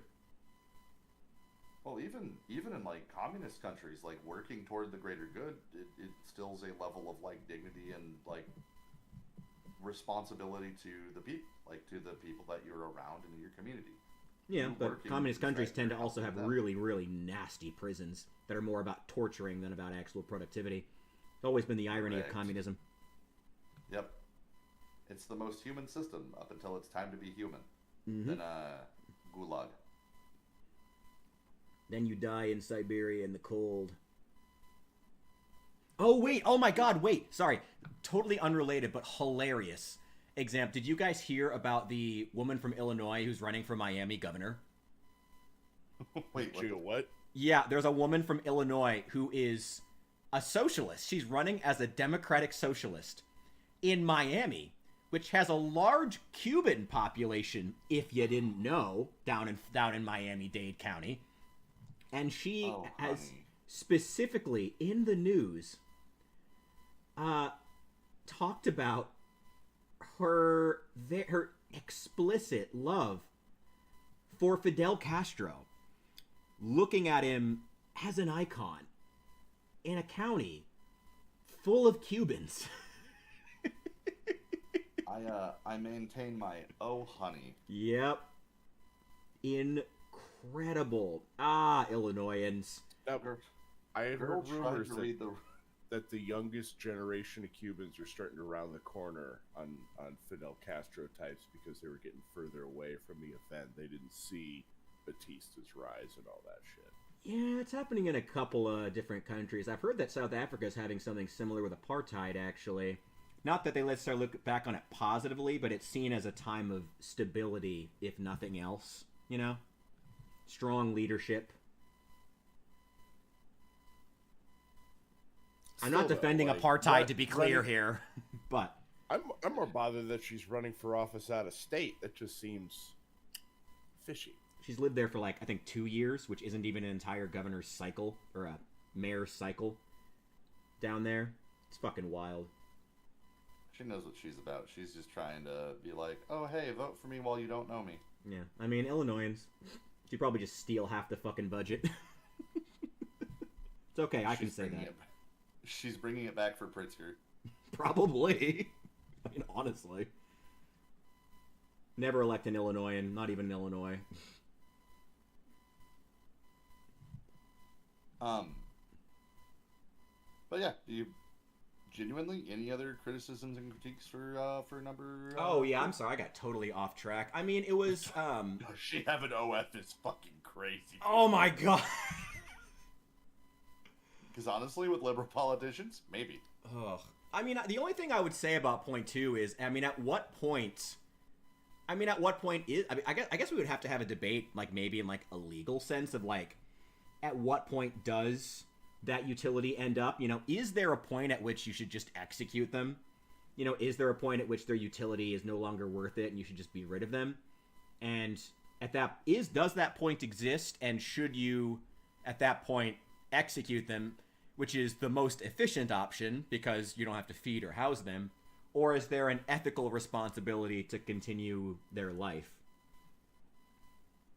And yeah, I honestly, that is kind of a legalistic kind of argument to have, and yeah, no,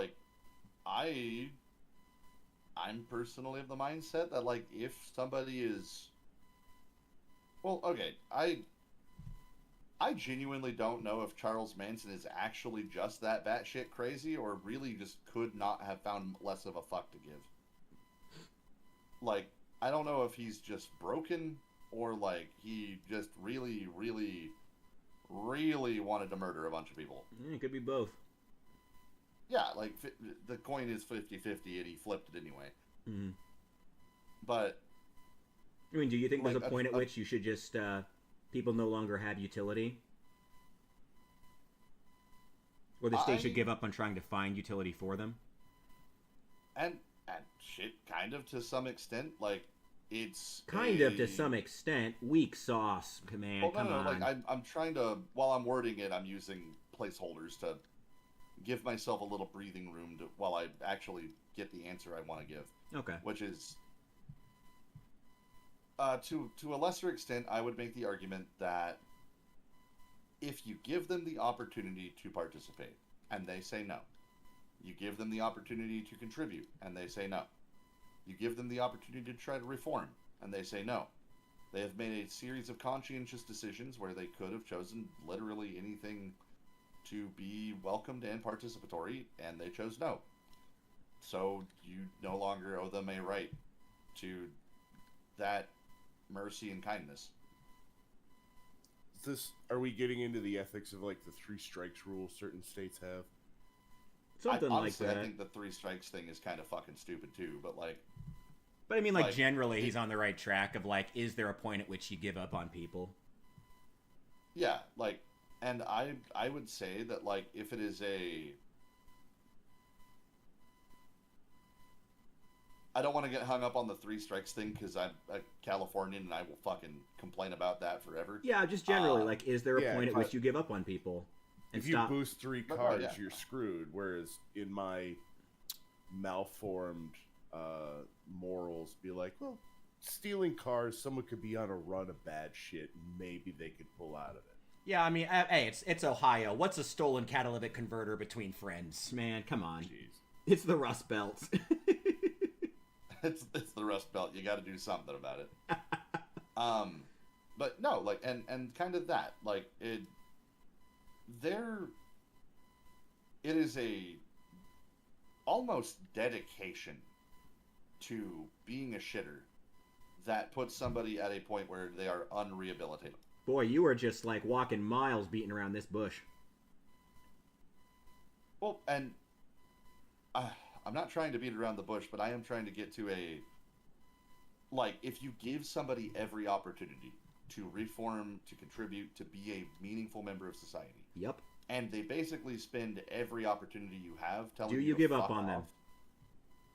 Let me give you some hard circumstances to work around, because maybe some specifics. Oh, no. At that point, I would say, yeah. If they literally at that point continue to tell you to fuck off and refuse adamantly to contribute meaningfully to society, yeah. At that point, you gotta. Mm-hmm. There's nothing else you can do, and they're taking resources from other people to do what?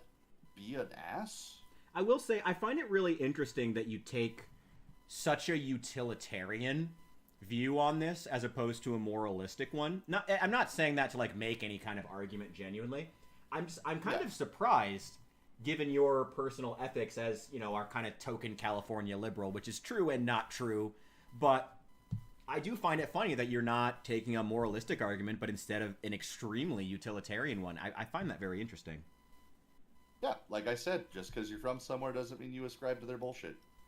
Well, I mean, I've seen it in others who think similarly, and I find that very interesting in general. Because it's just because I wouldn't expect it. Like, that sense of utility is like, is someone an asset to the state? You know, that's just. I would expect it. I guess it's an irony that I would expect that from a communist, despite the arguments for communism being. I know I'm not saying you are a communist here, but, like, I'm saying. I was gonna say, buddy. No, I know. I'm sorry. That was it's bad phrasing, but, like, I'm saying it along the same lines that, like, it's something I would expect from someone who would make their argument for how the government should be run based off of moralistic arguments to then somehow switch to utilitarian. It's a pattern I've seen, and I find it interesting. It's just an observation. It's nothing particularly profound. I find it interesting. Fair enough. And yeah, no,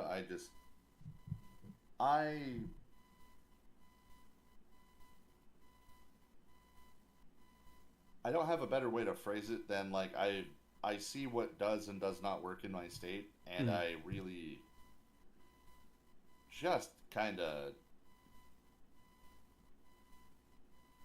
am fucking disappointed after a certain end.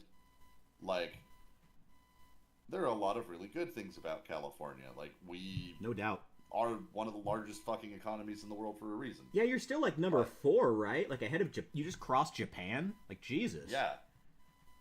How many chances do I get? 6 calls in, no call, or 4 no calls, no shows, 5 murders, 1 robbed bank. Hold on, wait a minute. I think one of those is more important than the others, Bishop. Did you at least call the bank before you robbed them? Let them know ahead of time so they can get the money laid out, so you don't disrupt traffic. You gotta work with their schedule, Otherwise, it's just a whole hassle. Exactly. Probably have to touch up their feet anyway. But like, and I mean, like, even jokingly, like, at that point, like, 5 murders is a lot of fucking murders, but like, was it a self-defense? Was it a, like, you keep dating really, really shitty women who keep cheating on you, and it's like a crime of passion the once, and then the twice, and maybe it was a 3-way the second time. Thus the 5. Hey. Fucking, circumstances are circumstances. A crime of passion is a crime of passion. Or did you get drunk and crash into a minivan full of 5 people? Exactly. And it ended up inside someone, I mean, that happens sometimes. Is that cheating? I'll tell you, the prison reputation system works as much for a moral gradient as anything else here. Because you walk in with that on your paperwork, they're going to treat you like a child diddler. Because if you killed a mom and her kids, like, oh, it's on your papers. You killed a mom and her kids. That, like, the prison system itself is kind of a pretty good way to sort through the troubles. It is and it isn't, because it isn't as though the American prison system, like, reforms people. Yeah, that's always been one of the main issues with it, is we have this nasty habit of pretending like we're doing all these reform, and then it's just not practically what's happening. I mean, that for decades, all it has did always was been an make issue. Better criminals. It turned weed distributors into, cocaine agents. Yeah. We made criminal college. Kind of, yeah. And yeah. And also, you guys should pay them when they fight fires. There are some things about California that I fundamentally disagree with, and functionally slave labor for fucking fire departments is kind of one of those, like, hey man, wait a minute. Well, that's not just true for, putting people in harm's way. That, like, a whole bunch of military equipment gets made through the prison industrial system. Really? I didn't know that. Yeah, I guess I'm not surprised, though. Bathroom part. I mean, the old joke is license plates. They're out there stamping license plates. There's a whole economy to the prison system. Yeah, the prison industrial complex. Kind of shameful. I mean, Al, what do you think? Do you think there is a certain point at which, when someone's committed, we're not going to say where that line is, but there's a certain point at which the state just has to give up on people? Stop giving them chances? My only frame of reference is the Ohio Developmental Board of Disabilities. Well, I mean, just like personally, I'm not necessarily worried about like specific like citing examples. Just like, I mean, do you personally think that? I would like a Christian nation to try every step to save everyone, if that's the nation we're trying to run here.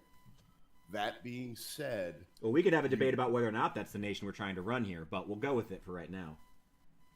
That being said, you need to take a look at a qualitative, whole picture look at someone's life. If they never graduated high school and they've got an IQ of 80, and, like, we need to be realistic about what we're reforming and how we're reforming it. If he's been a crackhead since he was 14, what are the most realistic outcomes of that type of person? Okay.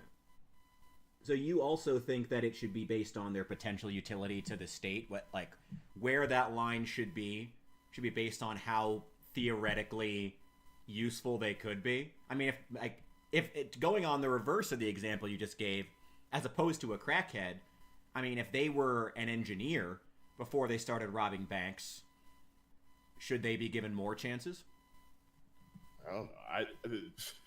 Were I the king of America, I'd put that person into the army. I mean, arguably that's happened though. I mean, wasn't what's his name? William Carbine was like a smuggler during Prohibition, and then he started designing guns, and they hired his ass to work in for World War II. Yep. You know, actually, a lot of the gun designers from that era were former criminals or moonshiners. You know, they during World War II, they let a whole bunch of Italian mobsters out, so that way the Italian mobsters get in touch with the Italian mob because the mob wasn't friendly with Mussolini. Mm-hmm. Yeah. This is just on the Unsubscribe podcast. J.D. DeLay, famous reprobate who's turned his life around, talked about, what if you just gave a whole bunch of meth heads meth and sent them off to fucking Taiwan or Vietnam when the next thing pops off? Yeah. Well, then we have to talk about, like, you know, then that person would have more utility to the state. Well, let's go back to that other question, though. I mean, if someone does have more potential utility to the state, do you think they should get more chances? If it seems like a tough question, it's because it is. It is.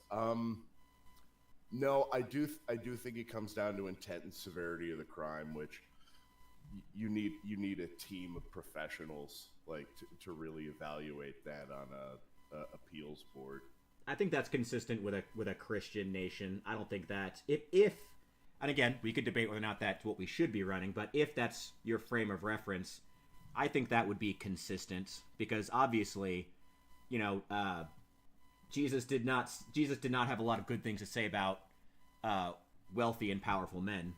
So doesn't necessarily have to be Christian specific, but the constant commitment to the common good is what we should always be chasing. I hope. Yeah, there's. And if that means keeping someone locked up, that means keeping someone locked up. I would like to see the death penalty used a little bit more liberally in certain cases, and a little bit less in other cases. Trafficking drugs, not so much. Diddling kids, I think you could get most of the nation on with public executions for kid diddlers at this point. I was going to say, especially given that most of the nation already cheers for them getting killed in prison by prisoners, and that's arguably way more brutal. And, you know, that's the whole undercurrent with what's going on with Epstein. Mm-hmm. That's why everyone wants to know. That's why everyone wants the names. Mm-hmm. Honestly, it's wild to me that politicians... Well, not wild because... fucking statistically, if you're keeping people from seeing the list, and you don't have a good reason why, there's a non-zero chance that your name is near it. Yup. Not even on, just near enough that people are gonna go, hey, what the fuck? Yeah, it's pretty goddamn shameful what the U.S. government is doing. Also, fucking closing the goddamn government to protect diddlers is fucking insane to me. I thought they were protecting insurance companies. Oh, I mean, it can be both. You're not wrong. I mean, Congress is still getting paid. No one's... Well, of course Congress is still getting paid. A fucking course. Yeah, it's just it's just everybody who actually has to worry about, like, feeding their families that gets fucked by the government shutdown. Yeah, right. Ugh. But shit. Trump's got a guy who's cutting a check to the army. That is true. At least he got that. That's something. Severe conflict of interest in how states are run. Yeah, but Trump knows where his power lies. There's a lot of people who are currently looking at it like, motherfucker, wait, does he actually? And I think we're going to have some fascinating law school conversations in the next decade. Oh yeah, I will say, and I guess if we want to divert to like having some interesting conversations about where America's going, because I'm down for that, or we can continue with the Hephaestus's points. I'm good with either, but I do have some. I mean, what are you guys thinking? I mean, honestly, How far are we into your points? I kind of. I think we were at 2 out of 5. We've gone through all of them. We were just like talking about. Like, generally. I mean, honestly, we could tie the two together pretty easily. Like, We just go the back and state forth. of the current U.S. and, like, how, honestly, this could apply to helping the U.S. be a better place. Yeah. Is a conversation that could be the thing. I will say, as much as I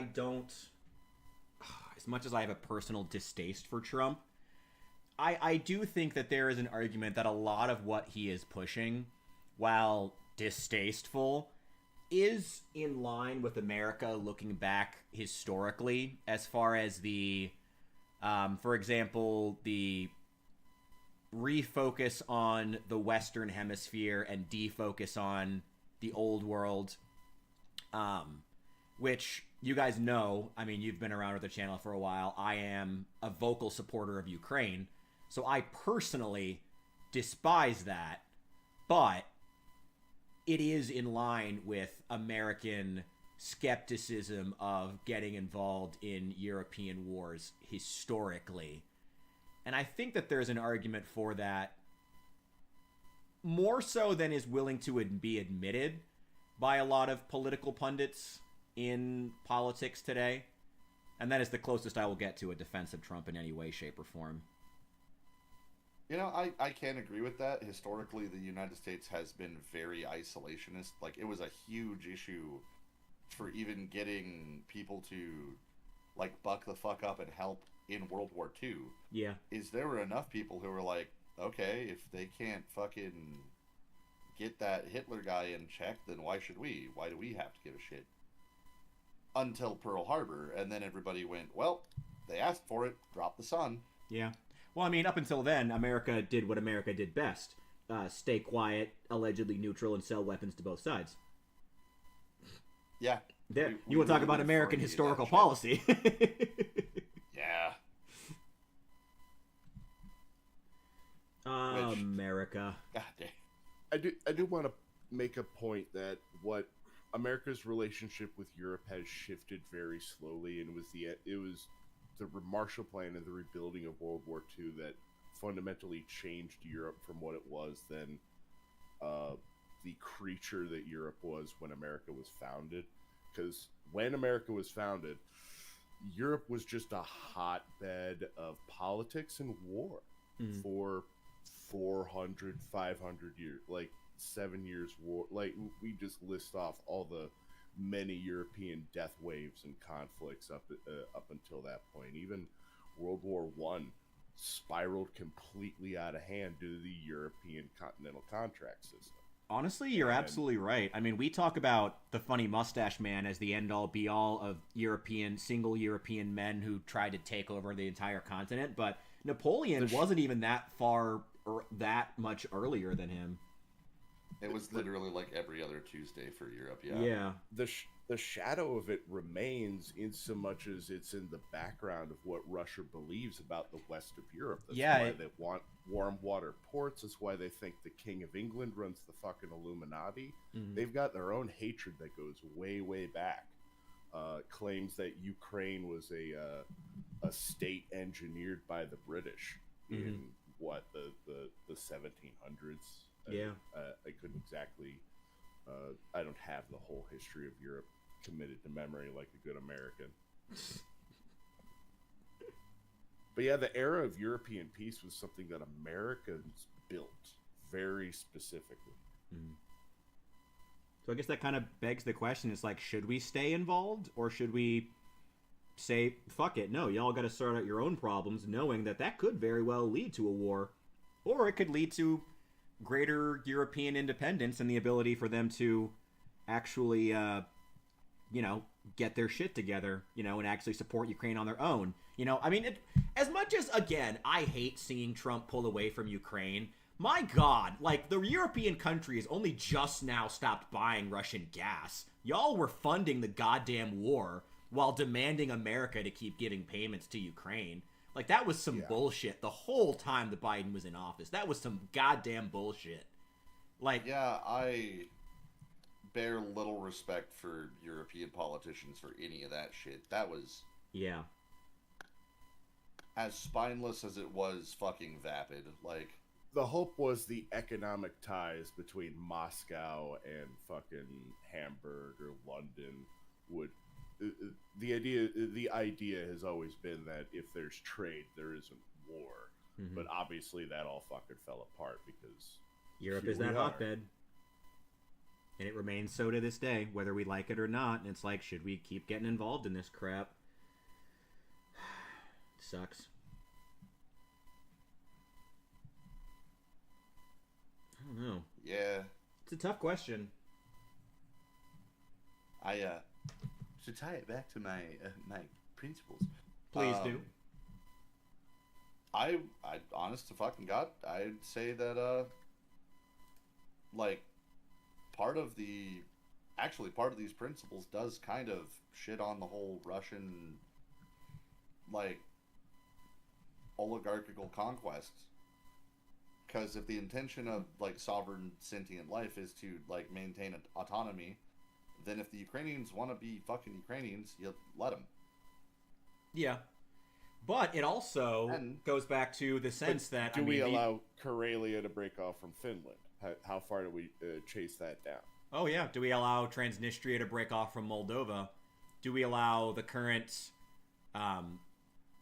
Boko Haram-controlled sections of Nigeria to break off? The Balkans really do be Balkaning. To be fair, they were going to do that anyway. That just kind of... We still have forces in Kosovo, don't we? I have no idea. Pretty sure. I'm like 80% confident that we absolutely do. And that's mainland Europe. That isn't like... That's, walking distance from fucking Greece. I think it'd be easier to just count where America doesn't have troops. Especially given the dark wars that we're still fighting. I mean, we're not even getting in. We're just talking about like the main wars. We're not even talking about the areas we have troops that we're not talking about. The special forces that we're training to fight cartels in South and Central America, or who are training us in urban combat, or the dark wars we're fighting across Africa against Russian agents that over diamond and gold and silver mines, or helping France to secure uranium mines also in Africa. I mean, there's all kinds of shit. Or the recent flare-up between, was it Thailand and in Cambodia? Which Thailand is funded by America and Cambodia was funded by China. And the American side whooped ass. Like, showed them what fucking for. Which is a good sign for us. Or is it? Sorry, I'm going back and forth. Yeah, but, like, we're only talking about the stuff that we really know about. There's still even more stuff that we don't even know yet. Yeah. Frankly, I'm worried about the dissolution of the Russian state. That's going to be a geopolitical quagmire that could last 50, 60 years and not have a good ending. With nukes involved. Because, if Russia falls apart, and I still maintain, I really do think it will, who ends up with the nukes? That's a question we really need to be worried about. Everyone's worried about nukes flying in a potential World War III. We need to be talking about nukes flying in a potential Russian civil war, I think, is the more relevant question. They don't even have to fly. Just bad mismanagement, all the rumors of a dead hand system. If the wrong cable gets fucking cut and they blow up in the silo they're in, shit. Oh, yeah.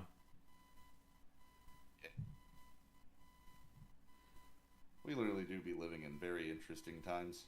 Very interesting. Not necessarily in the fun way either, just interesting. Mm-hmm.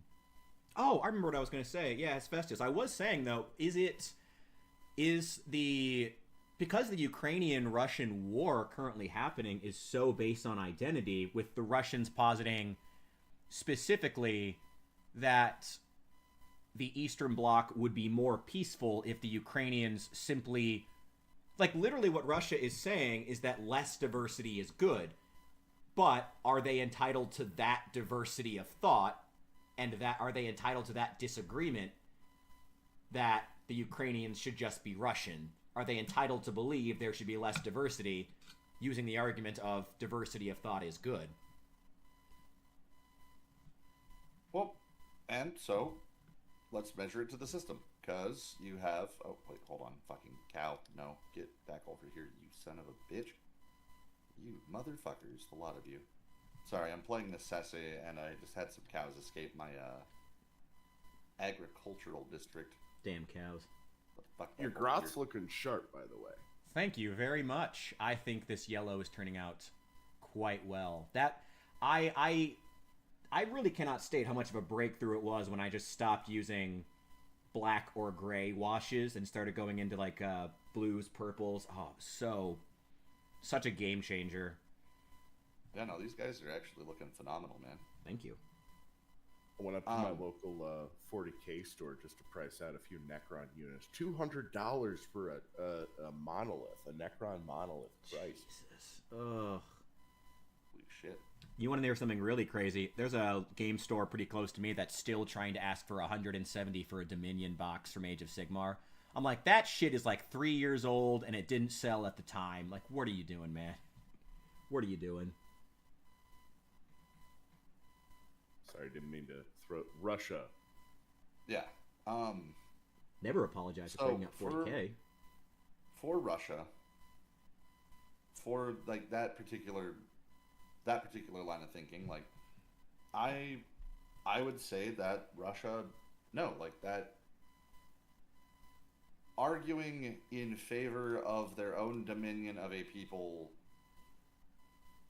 because they're not happy that they don't have their territory anymore is not a viable argument. They didn't even have their territory when it was the USSR because it was the Ukrainian Republic was a separate Soviet republic. Oh yeah, the Ukrainians had never put up with that shit. That, and like it, honestly, because I know you hate this specific argument, it kind of becomes a whataboutism, like, which is why I would say it just is a null negative argument. You get into this fucking situation of like, well, what about my tribe? Well, what about my people? What about my system? And it just kind of spirals into a piss shitting match until everybody has like a square kilometer maybe of like the worst fucking possible terrain, because well, everybody at one point historically had this kind of thing. Europe. And yeah, like should Dave from England be entitled to like half of the coast of Yorkshire because his ancestors once upon a time crashed a boat there? Like, and that's legally his property because he had to pay for it? Fucking what? Yep. So like, everyone is entitled. So diversity of thought is good as long as that diversity of thought does not include the belief that your belief system, your thoughts are better than other people's thoughts. Or is it only when you actually attempt to suppress others' thoughts that it becomes an issue? It's more of an engagement specifically of suppression. Like, if you are going to commit 100% and, like, try to prevent somebody from engaging in free thought, you have begun to take an actionable offense. Okay. I mean, what if someone else's culture simply involves the suppression of other groups? I mean, there are plenty, innumerable examples of cultures in which suppressing other cultures is part of their culture. I mean, look at, like, you know, any variety of Asian caste systems or any various... The British just existing. Okay, so kink shaming being your kink doesn't mean you get to do it. Mm. It's not that's a good example, actually. Yeah, that was good. But yeah, I would make the argument that, like, no, kink shaming being your kink doesn't mean you should go around screaming at people about their kinks. Like, that is not how that works. That is not a supposition to follow into. Okay. How to tell that I know you're from California. Geopolitics is kink shaming. I mean, I thought it was funny. It was shockingly relevant, but also, yeah, California. But it was actually relevant. I thought it was good. He made his point. I mean, Al, do you agree or do you disagree? I mean, should someone be entitled to? I mean, if the suppression of another group, again, if an Indian moves here and says, well, it's part of my culture to say that certain, you know, if you like let's say it's an isolated pocket, and if that's just way into, because I'm going to give a specific example, like if Yeah. Let's say, hypothetically, a large amount of Indians move to Canada. Hypothetically. And they form a city of all Indians, and they engage in a caste system on the grounds that it is their culture, and it is your prerogative to not suppress their culture. Should they be allowed to engage in that? Well, so long as the caste system doesn't break the principles of Canadian law? Let's assume it does. Oh, then you're SOL. I'm sorry. Okay. To the box. And back to India.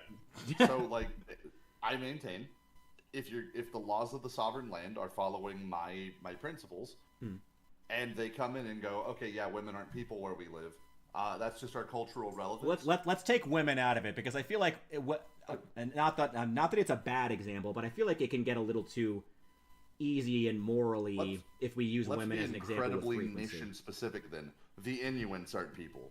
Let's stick to the Indian caste system. Let's stick to the example that was given. Let's stick to the Indian caste system. The casteless aren't people. Yeah. Yeah. Then no, that is inherently. It inherently denigrates a population of sentient people by basically saying they're not people because of an arbitrary line that they've drawn in the sand. Okay. It almost no different than me saying, like, I pooped on a Saturday and you pooped on a Sunday. You are shit, man. I do think it's a little unfair to call it arbitrary. Now, I'm not defending the Indian caste system here, but if it is their culture that has existed for thousands of years, I think saying arbitrary is perhaps being a bit dismissive. I know that sounds harsh, from a cultural perspective, I could say that, yeah, no, you probably got a point there. It is dismissive. But at the same time, like, who at the time determined that the religious leaders who are... The religious leaders did.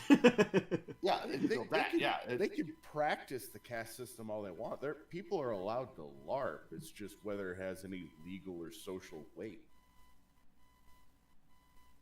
Whether or not you're actually, like, oppressing people. Yeah, if everyone agrees, like, I'm in the khaki caste or I'm in the jeans caste, like, I don't give a fuck. Organize yourselves in whatever commune you like. Just pay your bills. Mm-hmm. You know, actually, that is kind of funny because it becomes the structure of the household, like, because technically a child is a thinking sovereign being, but you still have to have a parent basically regulating them while they're in training mode. Yeah. So it becomes that, like, in the caste system household, if they want to adhere to the caste system and it does not hold any legally binding sovereignty or mitigate the rights of a thinking rational agent, LARP, fucking, I don't care. It's your religious belief. It's the same as, like, you know, if your religious belief is don't eat pork in your house, then yeah, cool, I'm not going to ask you to eat bacon. Mm-hmm. But if your religious belief is, oh yeah, and we also fuck our children every Saturday, well, nope, to the box. Sunday only. I hate that I laughed at that because that was funny, but also goddamn. All right. Well, let's go to another example. I mean, just as because I agree. When you get to a caste system, that's insane. No, you don't get to do that. Back to India. But let's say that the person at the bottom of the caste list is also in on it and agrees that they should be at the bottom. Do you insist that they then have, you know, who was it that said, deliver me from liberty? You know, that some people will simply not choose liberty. You know, we in the West take it for granted, but some people choose not to. If that person wants to be at the bottom because they don't believe they should be there, for religious reasons, because they are for whatever reason, the person at the bottom of the Indian caste system believes they should be there, do we then say, no, you have to be an equal with the others who live in this town? Well, and that kind of that's the thing. It's hard. That's a conscious choice at that point. Like, it's the same reason that where the other person becomes, not to make a pun about the topic of India, but an unredeemable. the do not redeem citizen, the person who goes to the forever box, is the person who, given every opportunity, has refused knowingly to engage. And so in this case, this is a person who refuses knowingly to acknowledge themselves as a person, which, like, to me is strange, but that's their culture belief. And if it's not hurting anybody but, I guess, themselves, like, they know they legally have the option to just stop at any point if they decide, well, actually, this is kind of fucking stupid and I'm done. But if they don't choose that, I'm not going to make them. Okay. Al, what do you think? I'm doing a little bit of research right now. I just threw it into Google. What are the qualifications that put someone in the lowest caste in India? Give me a second. I think it's being born in there, but please correct me because I'm also curious. The Dalit are it is a family lineage. Yeah, that's it. A lot more jobs are like handed down by family in India. Also, if you want a really fascinating rabbit hole to go down, look up the Indian delivery food drivers, the Dabarwala. Super interesting. Just totally unrelated. Yeah, no. Super cool, though. Yeah, no, those guys are fucking crazy. That's... Like, it's impressive that they can fucking do that shit at all. And they're illiterate. That's wild. Sometimes you just make it work. Yeah. Which is equal parts horrifying and impressive. Mm-hmm. But, like, I maintained, and, like, kind of back to my original, like, argument there, like, yeah, if a person is, like, willingly engaging in a system that is against their own benefit and beliefs. Is it? Is it against their benefit to believe they're part of the lower class? I mean, yeah, like, if you think, if society is telling you you're worthless and you agree, that's still bad. Well, I mean, if they're telling themselves and they believe it, is it? I mean, is that? I mean, we don't. No, I don't think anyone in this call believes that we're high class. We probably, again, going off American statistics, would probably all, as Americans do, describe ourselves as middle class. Correct? No, yeah, and I none of us call ourselves high class. Grandeur, like I would say I'm lower middle class at best. Okay, I mean, but that's an example of exactly what I'm saying. Like, you know, that's part of our culture. That's a thing that Americans do. Yeah, but like, okay, so specifically, for that one, like, if I am saying, hey, I am like lower class or like lower middle class or middle class, we can all be like, okay, yeah, like fiscally that is about the ballpark you'd fit into. Well, yeah, but I mean, we're all Americans. However, we're talking about trying to see other cultures through their lens, you know. Well, and let me get there. Is if I said I'm lower middle class, so I should have no opinion on the government because the upper class rules it. That's kind of different. And still not great. Like, we still encourage people to choose to vote. We still encourage people to have a vocal voice and opinion in our society. Yeah, we don't make them vote though, because we believe that that's not helpful. Yeah, it's choice. Mm-hmm. As a rational agent of democracy, they have a choice, and we allow them to choose to engage or disengage based on, well, kind of them. And so, like, on that end, like, I'd say that the question you were originally asking is kind of addressed in that regard, where it's a matter more of if their self-worth is telling them that they are worth less, that's not great. But if it's the people around them saying that they are worth less, you give them the ability to at least be like, well, no.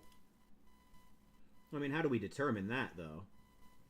Well, from my research, there's a twofold side to this. One being religious and one being practical. The practical side is kind of a holdover from the old world, pre-industrial.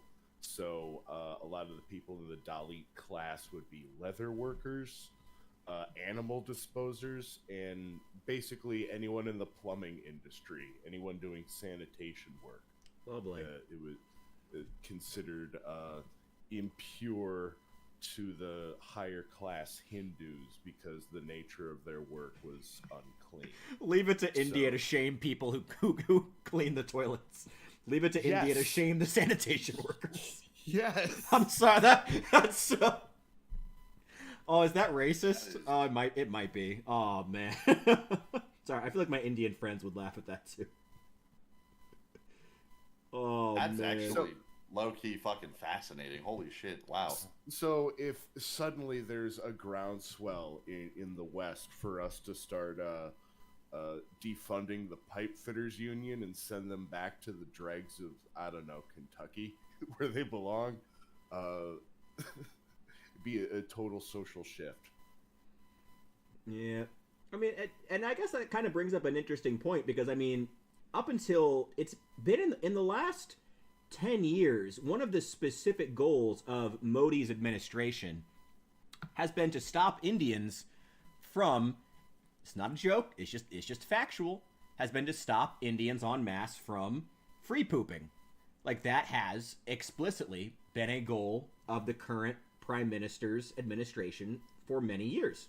They've gone around, and they've been quite successful. They've gone around installing toilets in people's homes explicitly to try to stop them from doing that.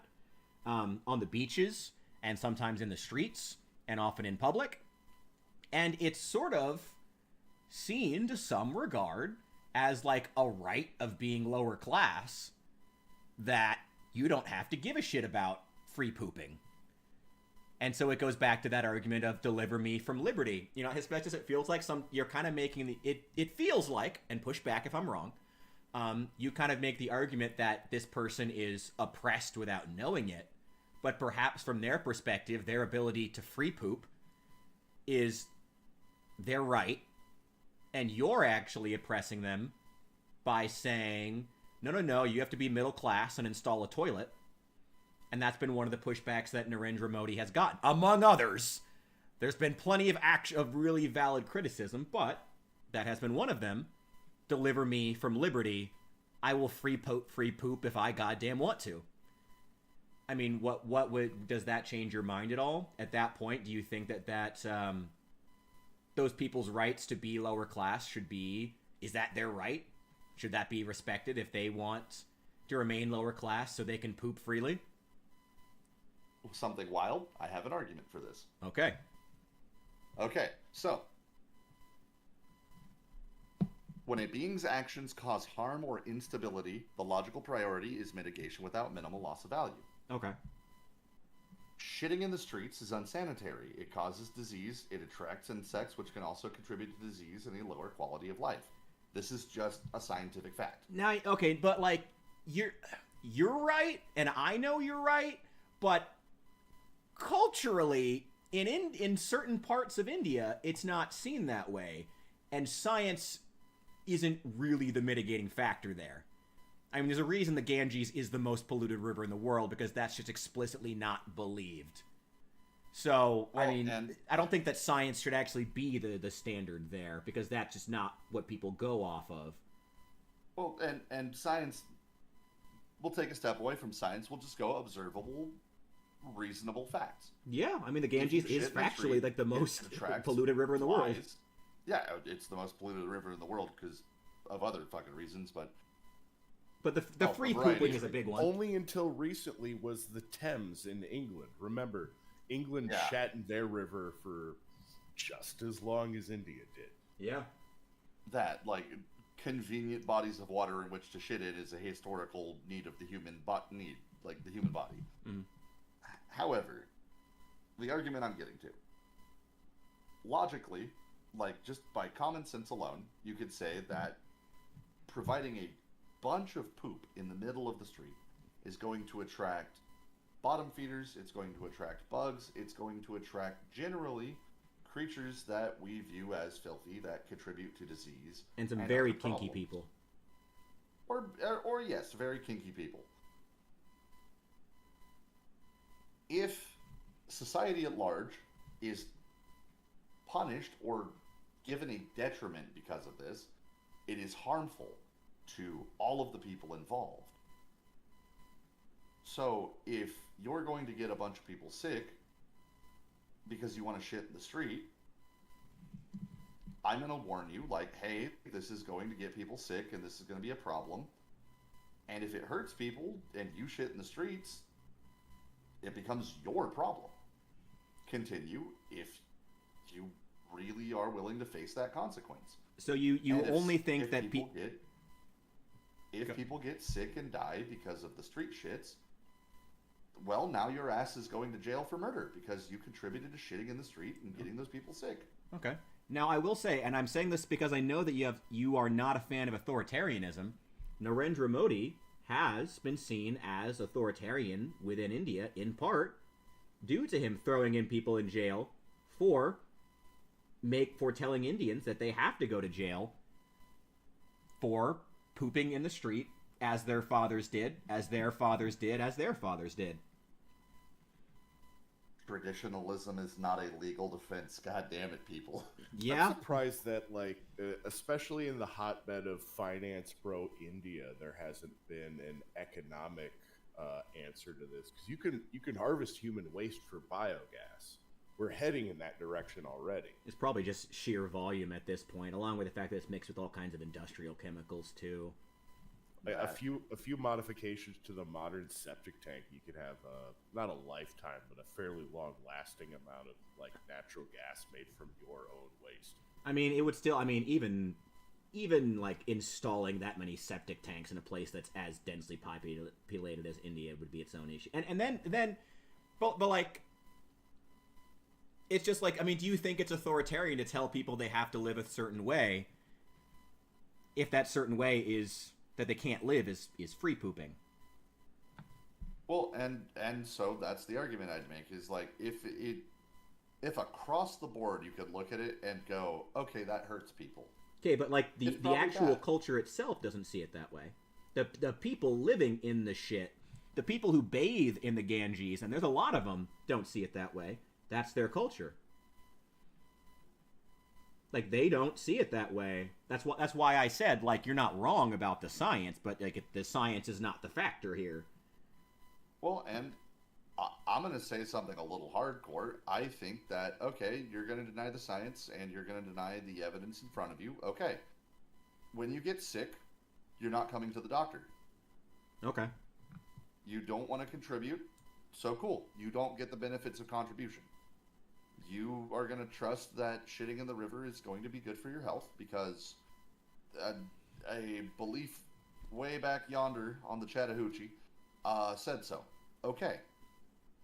Then when you get sick and have horrible sepsis and are dying, you do not get to come to the modern hospital and get that afforded benefit. Mm-hmm. You willingly forfeited this. And when we asked you, do you want to contribute, you said no. How do you feel about prison? Now, you did say earlier go to jail.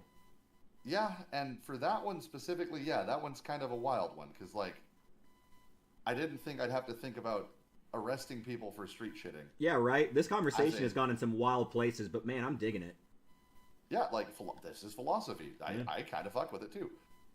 And, you know, like, if it's harmful enough, like, if you shit in the street and your response to being told, hey, quit shitting in the street, you're going to get us sick, is to, like, throw shit at somebody. Mm-hmm.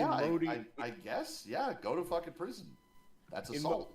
In Modi's defense, he hasn't gone all authoritarian. He has put actual money into public works towards this matter. He has hired celebrities to be like, hey, pooping in toilets is cool, guys. He's tried, like, the social wedge of things. And unfortunately, yeah, he is going to have to be a little bit archaic if he's going to get his point across, especially if there hasn't been a huge cholera outbreak in Delhi is beyond me. But I believe the answer to that is there was and is. Community. I think the answer is just there is. There was. Yeah. They just don't track the deaths because they're undesirables. Go figure. Probably. I mean, how do you feel about free pooping in general, Al? Do you think it's worth it to get authoritarian for things like this? Yes, actually. Okay. I mean, I would agree. This is what's interesting about authoritarianism. It's like, I think that being authoritarian about not letting people free poop is fair, I think. But that's what's interesting about it. I watched a very interesting documentary of how England pulled itself out of its waste problem, having built the most advanced sewer system in the world as per 1750. So much so that the tunnels under London are still like functioning to this day because the designer planned forward for 150 odd years and they're still working fine. And there was like a level of enforcement, and you can't just there has to be like social remediation, right? Like when you send that person to jail for shitting in the Indus River, you gotta like the way home, like, yeah, you're going to sit in this padded cell with this toilet and learn to love the toilet till you get out. Yeah, you literally lock them in a room with the toilet till they get used to it. This is your toilet. There are many like it, but this one is yours. This is the way. God, take it out and install that same toilet in their house at the end of their jail sentence just to really rub it in. God. I mean, it gets more complex when you add that, again, like, for a lot of people, with their relation to the Indus and the Ganges, like, it's a religious thing. I mean, not only is it authoritarian, or I guess arguably, to tell people that they can't do this, it's a cultural issue, it's a religious issue. I mean, people, I believe part of it, another one of the reasons, oh, thanks, Signy. I believe another one of the reasons the Ganges is so polluted, people keep trying to, like, burn bodies, because, like, being burned and having your ashes spread into the Ganges, like, will help your soul along into the next life. But then half the time the bodies don't completely burn, so there's just all these corpses just everywhere. But it's like, that was done for religious reasons. Like, do you, like, to, as far as a lot of it, well, oh, this is funny. As far as Indians are concerned, or some Indians, it's like digging up an Indian burial ground here in the United States. You know, it's similar. You know, so should an authoritarian dig into an Indian burial ground? You know, if it's a public health hazard, you know, that's kind of the equivalent here. I would say yes, but that's what's interesting about the needs of the living trump the needs of the dead. This is in Egypt. Yeah. And yeah, kind of that. Like, I based on the tenets I'm providing, I would say absolutely, yeah. Like, the needs of the people who are here and now presuppose the needs of the people who were. Yeah, even if those living people like it or don't like it, they get priority. Apparently Signifier Blackburn dropped a banger in the music Discord channel. I know there was a bunch of music that was made towards the Pooh and the Lou efforts in India. It's hilarious. So Modi has been going at this not just with like the legalistic, oh, you better.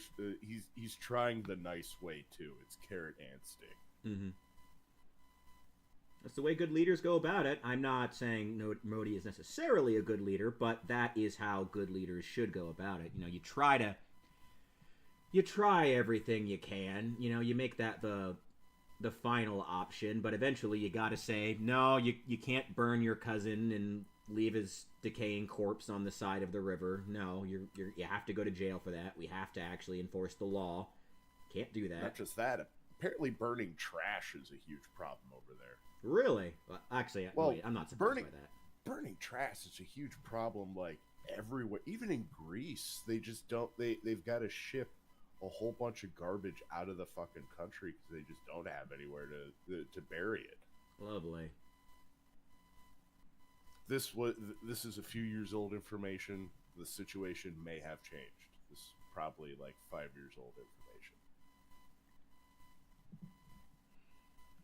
Man.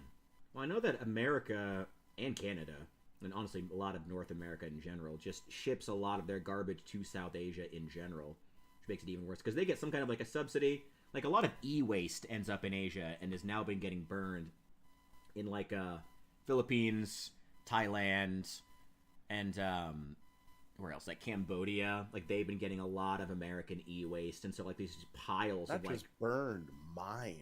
Like sending kids into heaps of fucking garbage. Like, oh, find all the PVA plastic. Don't get any PVB, or you're getting the cane again. Ugh.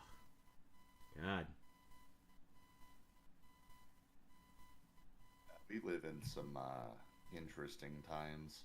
Yeah. Ah, the world. Compare that to, we actually should probably be moving in a direction like Japan and Korea, where people get fined for throwing out too much food, and they filter through all of their trash. Anything with the remotest possible recycling use, they will find and filter out. Well, why bother? They don't have any people. Goddamn. You guys have any, you guys heard anything about Japan's new prime minister? I've seen everyone comparing her to Margaret Thatcher, like Japanese Margaret Thatcher, which is hilarious, but I don't know that much about her as a person. My only frame of reference was that Count Dankula's video was titled, "We're going to get another Shinzo Abe." Oh, lovely. Well, we'll see if the counter-revolution or the revolutionaries are willing to shoot a woman.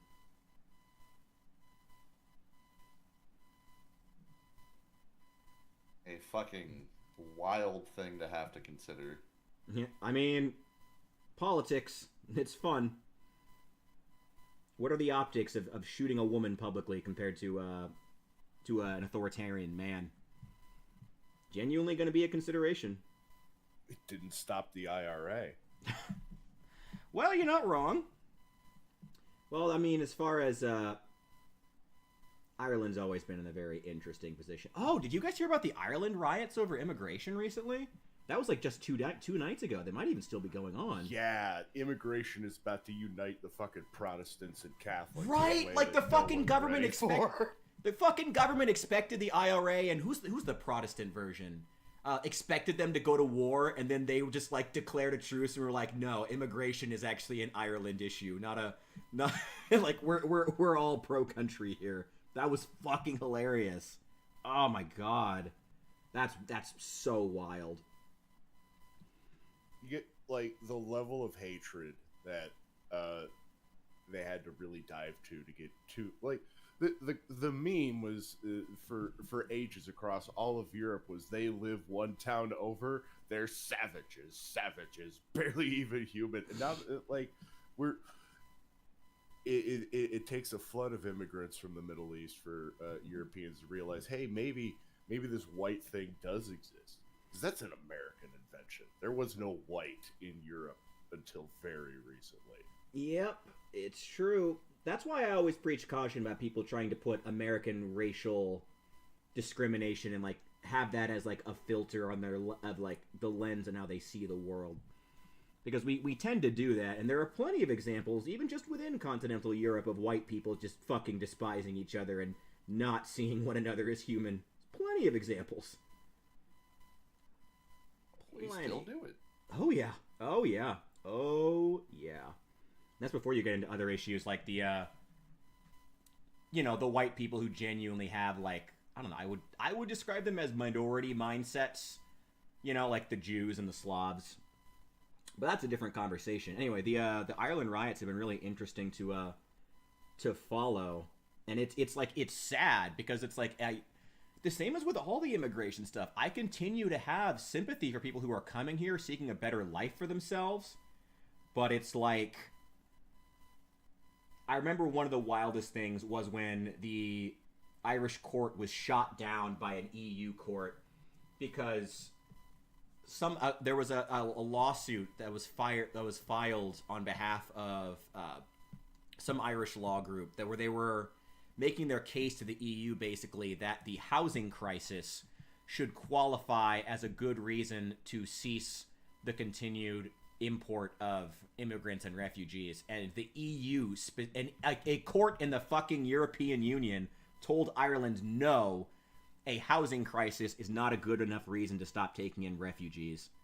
And it's like, God, fucking, what do you expect other than riots? Like, it's not, at that point, it's not even about the ethics of taking in the migrants. It's just, what the fuck do you even expect to happen at that point? Like, what do you even think is going to happen? What do you think is going to be the actual outcome? I mean, genuinely, I think they're kind of expecting it to be like a level of civil war. Really? Okay. Well, like, this is fucking something wild to consider, but like, good. Genuinely think about how few, really any, like, politicians or otherwise represent fucking anything we do, like, at all, for any reason. Like, it at this point, it's gotta be fucking intentional. They do definitely serve the billionaire class. I mean, as far as like, what I've seen, but I also live in Illinois, you know. I mean, like, honestly, fucking, but yeah, though, like, actually, like, and again, to what end? If the EU were serious about this, wouldn't they include the membership of Syria? Like, wouldn't it be easier to invite Syria to join the EU than to move Syrians to the EU? Oh, no. They need them to come to the country. We need to call them equals in name while treating them as less than equals in practice, so they can remain, so they can live here, but they can be cheap labor still. That's been at the heart of the immigration issue, the hypocrisy of the immigration debate in the United States, in Europe. I mean, that's been at that irony, that two-facedness has been at the heart of why this issue is so frustrating to so many common people. Not even the ones who are just having their jobs taken or not being able to afford rent because there's such an influx. Like, that's always been the issue. It's like the people who are calling people, and again, disagree if you disagree. You know, I purposefully like to talk to people who disagree with me for a reason. That's the point. I don't expect people to agree with me. But, like, from what I have experienced, that's the goal. Like, it is to ship them in, but then, and call anyone who disagrees with shipping them in some kind of a racist or a xenophobe or a white nationalist, or as the UK would say, far right, while not actually claiming you want them to be citizens and weird supporting migrants. Well, not really, because what the billionaires actually want is for them to be a slave class. That is the goal. So, yes, we love Syrians. Syrians are just as good, but also they're a slave class. Don't actually pay them the same as everyone else. You know? That's the goal. That's the two-facedness that makes all this so disgusting to me. And part of the reason I'm writing this shit is because I also see that, and I'm not a fucking fan. I hate it. I think it's shit. I think that we as a human race can do better. We can.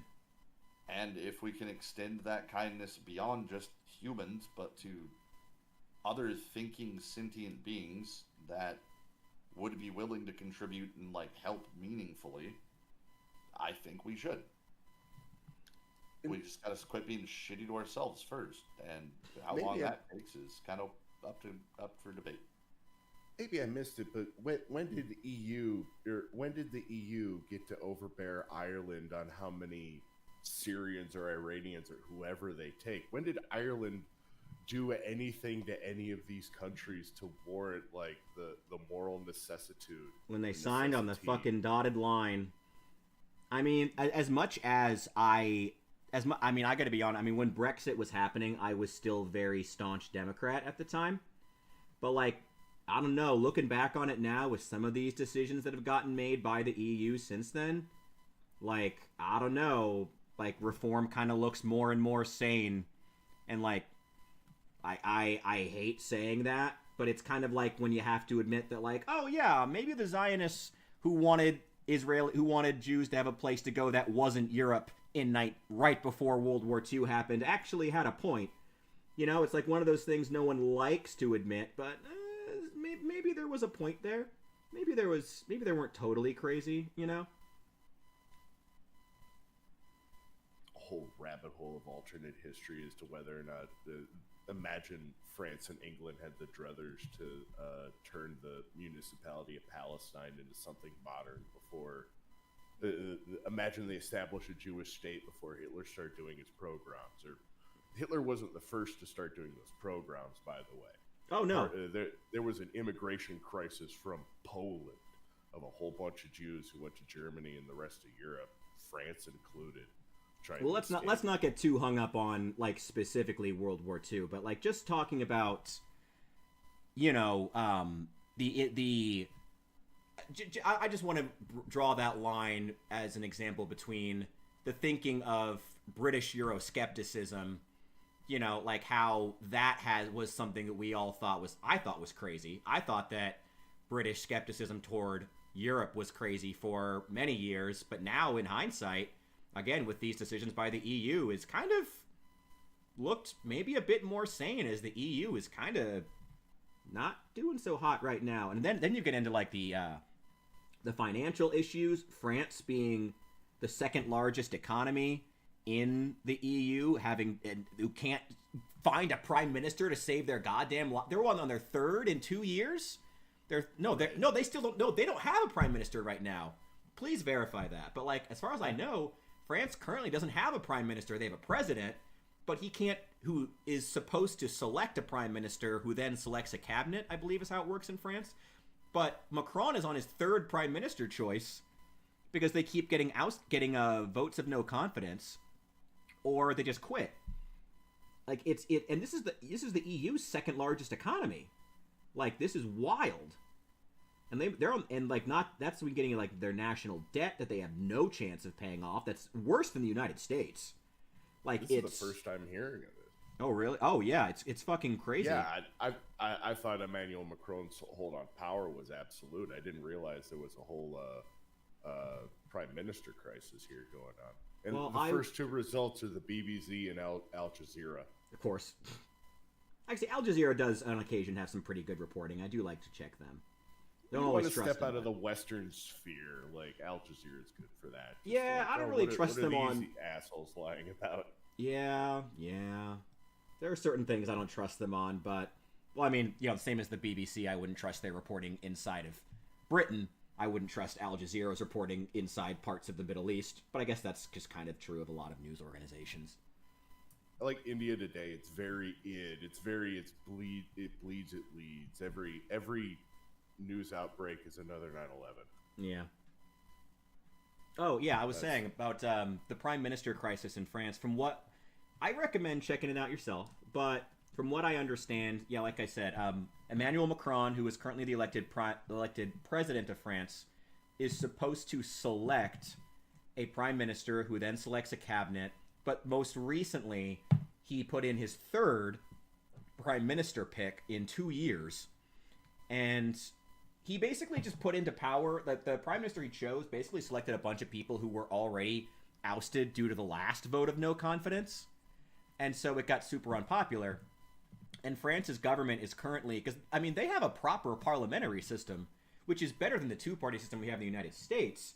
But that also means that right now, Macron is funny enough, there's actually a lot of interesting political parallels between France and Russia, culturally and politically, where Macron, his party is the centrists, and there's both a sort of cultural hypothesis that they are the adults in the room, the sane ones, and simultaneously there is like a literal, like an actual political sense in which part of their job is that France has had both a resurgent socialist left in the past several years, and of course, you probably are already aware, an insurgent socialist, a genuine far right that is run by Marie Le Pen. And Macron has been like going back and forth between these two groups for quite a while now, both culturally and literally politically, as he has been tasked with drawing coalition after every single election and every single vote of no confidence. He has to draw a new coalition of all these various groups based on which parliamentary group has more votes at this time, so they have to get it's a whole mess. But anyway, yeah, third prime minister, and the last one just straight up quit. Like, he just, like, suddenly. Like, it's wild. And, I mean, who knows how much longer Keir Starmer has in the UK. You know, they're not part of the EU anymore. In name. Part of the EU anymore, though Labour obviously wants to bring them back if they can. It's just, Europe is just a fucking mess right now. Like, it's fucking wild, man.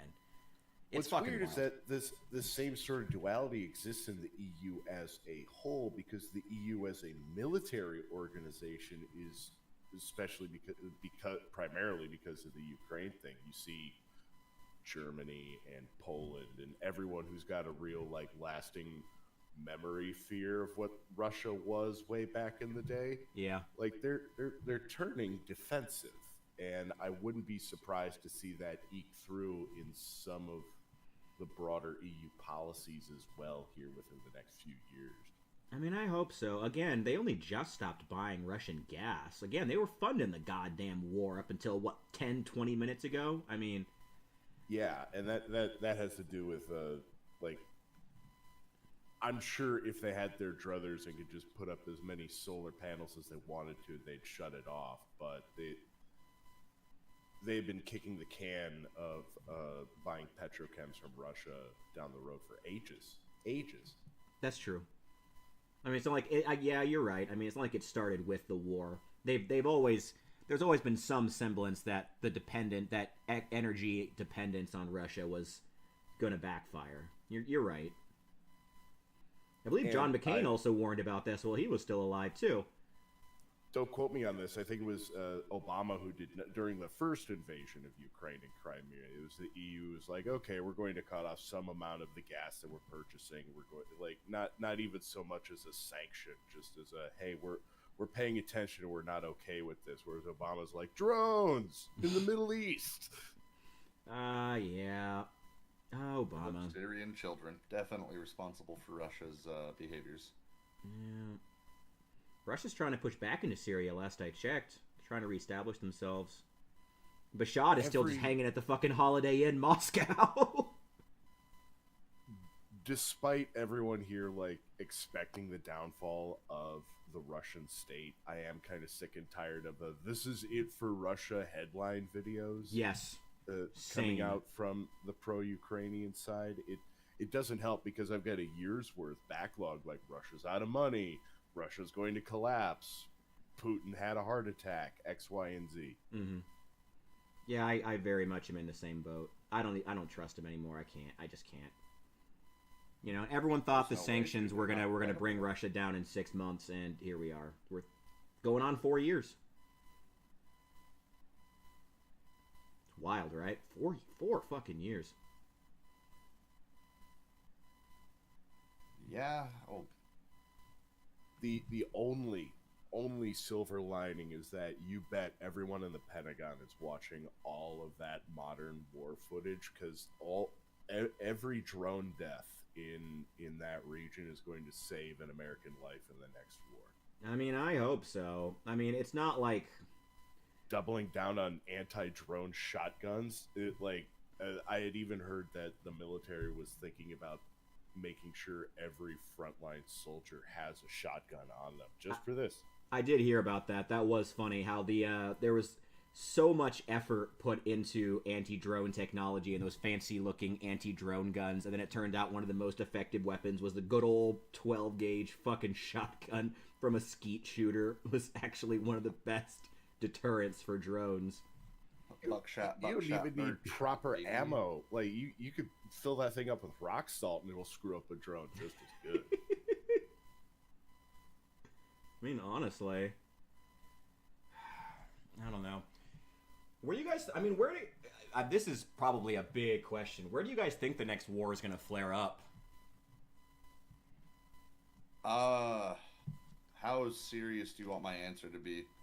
Because I have a tangential, like, okay, I have some expectations based on, like, political shenanigans, and then I have my actual, like, what I hardline think.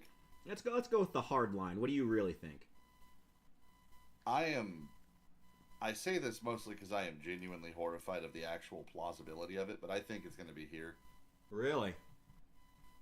Well, like, there is a decent amount of people who are reasonable, who have pretty level-headed beliefs, and who are moderately inclined. Then there are a just slew of uneducated, mouthy assholes that spend an inordinate amount of time being the shittiest fucking people they can and trying to stir the pot between people who are reasonable. Why do you call them uneducated? Because they have the most genuinely, like, milk. Well, it's not a matter of opinions. Uneducated is a very specific term. It doesn't refer to what someone thinks. It refers to their level of education. I would say undereducated, if only for the fact I don't know that any education system is able to adequately deal with where the cell phone and modern technology, like education, being a teacher for the past 10 years, I don't even know how you teach people beyond age 5 at this point. It's a good point. The answer is barely. I suppose we could.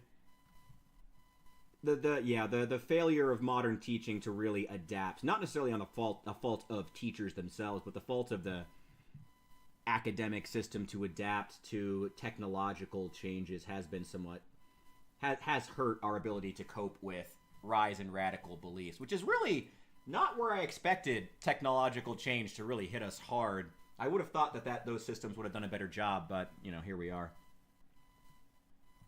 Moreover, this is a new meme I have encountered relatively recently, that boomers know more about technology broadly than the youngest generation do, because we got handed the first era of cell phones and Raspberry Pis. Now you hand someone a phone and it is just the magic box that does everything, and you've got to really dig in to figure out any part of all that programming. That's interesting, but I could kind of see that. I don't know about boomers, but I could see Gen X kind of having that argument. I could kind of see that, actually. Maybe like Gen X to like late to like early millennials. I could kind of see that. More research is needed. I'm just kind of throwing that into the quagmire of where like, I don't know if I agree that the fighting's going to be here first. I think something else has to go really sideways. People got to be hungry before they fight. Where do you think it'll be? Going back to Russia. Okay. My worst case scenario that I have imagined is that Putin suddenly dies. That would be bad. Through any like nefarious assassin, just he falls over, he has a stroke, he has a heart attack. Those organ transplants didn't make him immortal as he thought. Yeah, or the stem cells and the hydrochloroquine he got from all the orphan Jews. Mm-hmm. The Russian military attempts to hold what we know as Russia together, and even then, I could see splinter battalions off in the far east, splitting off right away.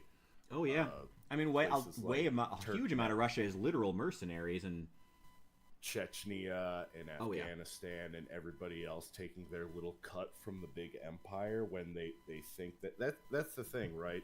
I don't think America is going to get attacked unless, say, the big one hits, right? Mm-hmm. There was there's a show on Apple Plus that I've been meaning to watch. It's about a natural disaster, so it's right up my alley. I was gonna say, what it posited was that there was a big tidal wave that screwed up America, and that's when China's like, okay, when they're distracted, we're gonna hit them when they're down. Mm-hmm. I'm like, okay, that's plausible. It's gonna be a death by 1,000 cuts situation, but I think Russia's going to fall apart first, and China's going to move north. If I can, go ahead. America is not going to have the will to defend what we understand as Russia. We're not going to be sending troops over there. Yeah. Not for any stretch of the imagination. Even then, like, trying to defend Moscow and trying to defend anything east of the Ural Mountains is two completely different scenarios. And we joke about how China has no navy, but they've got a really powerful air force and a huge manpower pool. So if they just go north, there's nothing we could do to stop them if we wanted to. I was gonna say, yeah, even if we wanted to, which America really wouldn't. And they're going to have land and all the resources they need for their burgeoning economy. Imagine the largest country on Earth just gained 30% size, and all the resources that go with. All those oil fields, all the timber, all the minerals, all the stuff that Russia has been barely able to use.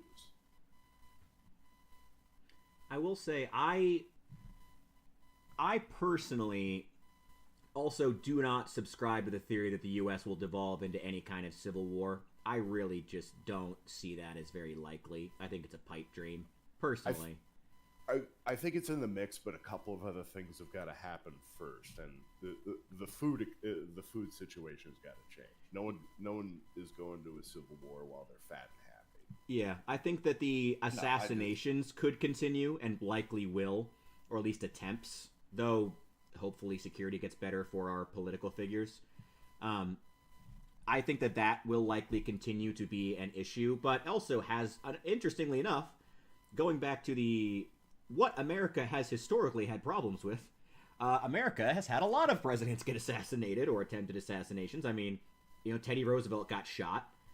Obviously Abe Lincoln, like Ronald Reagan was almost assassinated. America loves to shoot the presidents who end up becoming like our most significant leaders.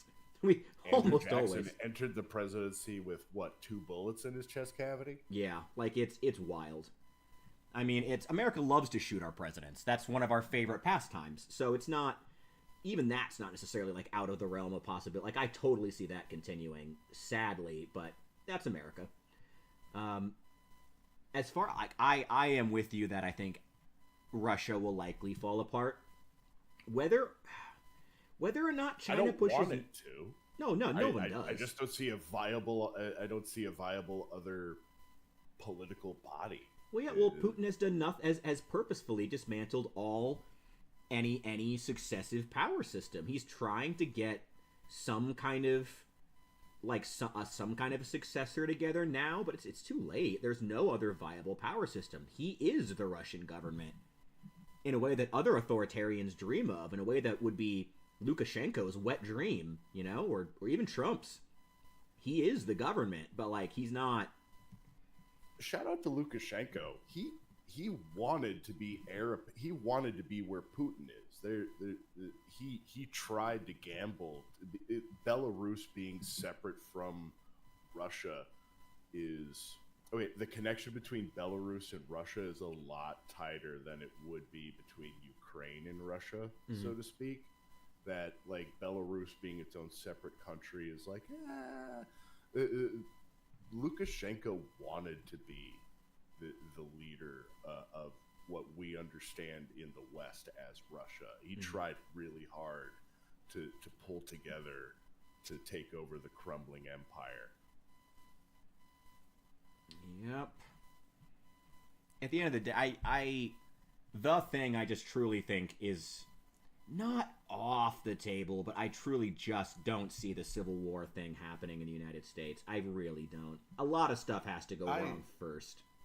I specifically think it's going to be a matter of a genuine lack of education and critical thinking. Education again. What is it that what do you think people need to be educated on exactly? Like what is define education? I mean, just foundational fucking critical thinking skills. Like half of these kids cannot think for themselves, and their parents don't encourage or fucking care if they can. What kind of time frame do you see? The Bible's being taught these days. Part of that, like people are so hung up on teaching Christ in the classrooms that they don't even really think about whether or not their kids can think or like explain their process of like thinking.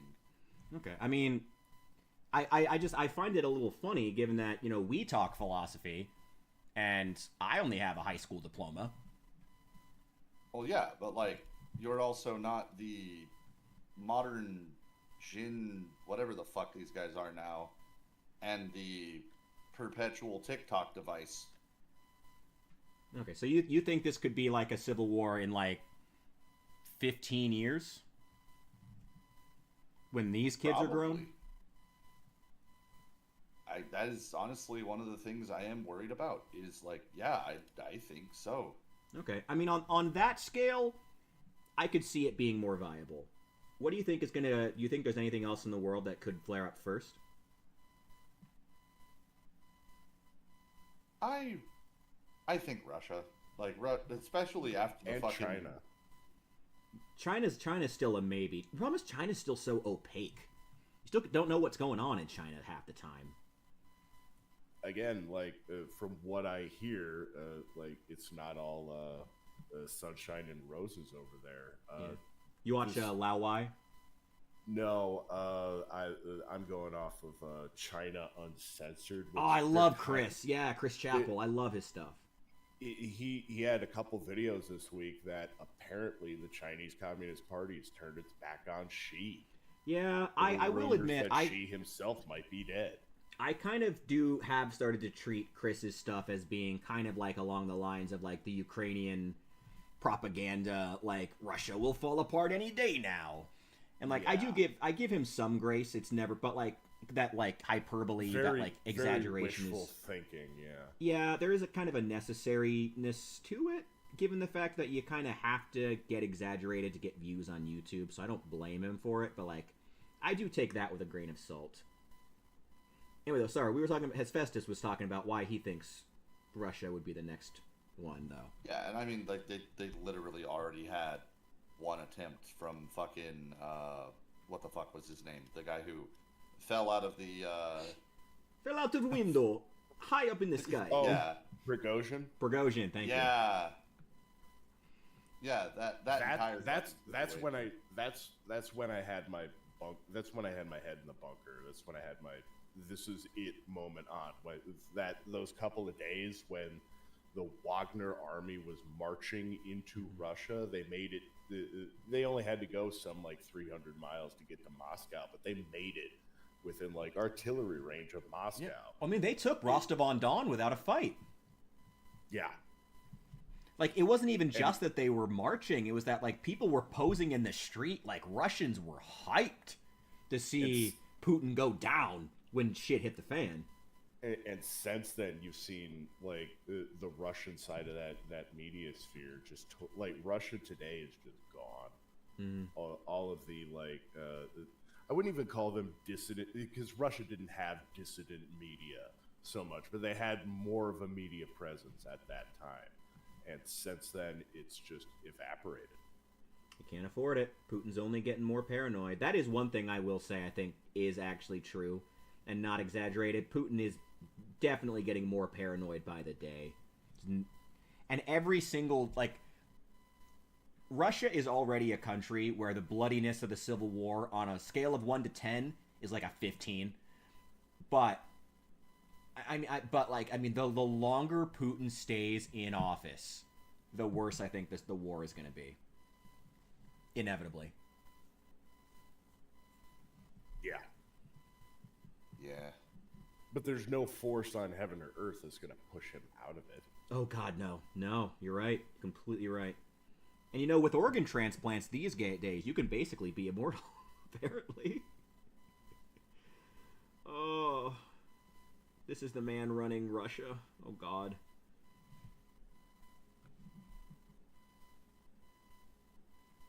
He really is shooting for basically lichdom. Yeah, I mean... Live forever. I love how that's just, like, not even a joke, though. Ah, Russia. Have fun. Best of luck. Boy, you guys love to throw away your opportunities at democracy.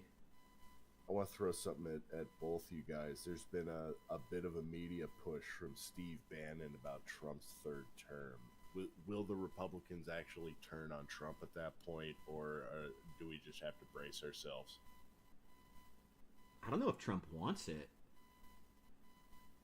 I know Bannon wants it. I know a lot of Republicans want it. I haven't seen evidence that Trump really wants it, other than that him just trolling Gavin Newsom. Personally. Steve Bannon himself said, God's instrument on earth. And Bannon's nuts, though. But, like, Bannon is crazy. Especially as someone who, like, takes Christianity very seriously. I'm like, okay, red flag, we're in a cult. Yeah. You know what's... Go ahead, Asbestos. No, I'm going to do something very out of character, and I'm going to give Trump some credit.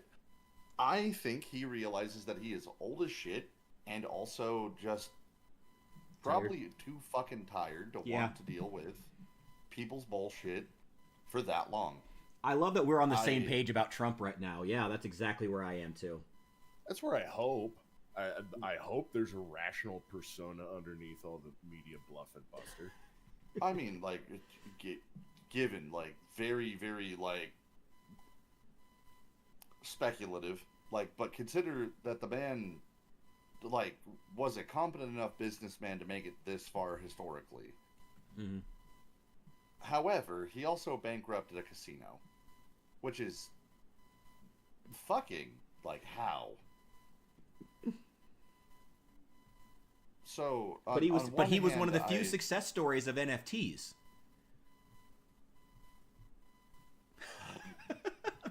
It's true, though. Yeah, I'll say this: his casinos are one of the few that wasn't like mafia affiliated. That may have something to do with it. Yeah, which is wild to think about, but also like, goddamn. One of the things I have found most interesting, and I'm sure that you guys have been watching as well, the mayoral race in New York. One of the things I have found the most interesting about it is how the mostly conservative-leaning, obviously economics and finance and Wall Street guys in New York, and the incredibly wealthy there, who you would think would vote Republican, have thrown their weight not behind the Republican candidate, Curtis Sliwa, but instead behind the guy who lost the Democratic primary and had to run as an independent, Andrew Cuomo. I have found that fascinating.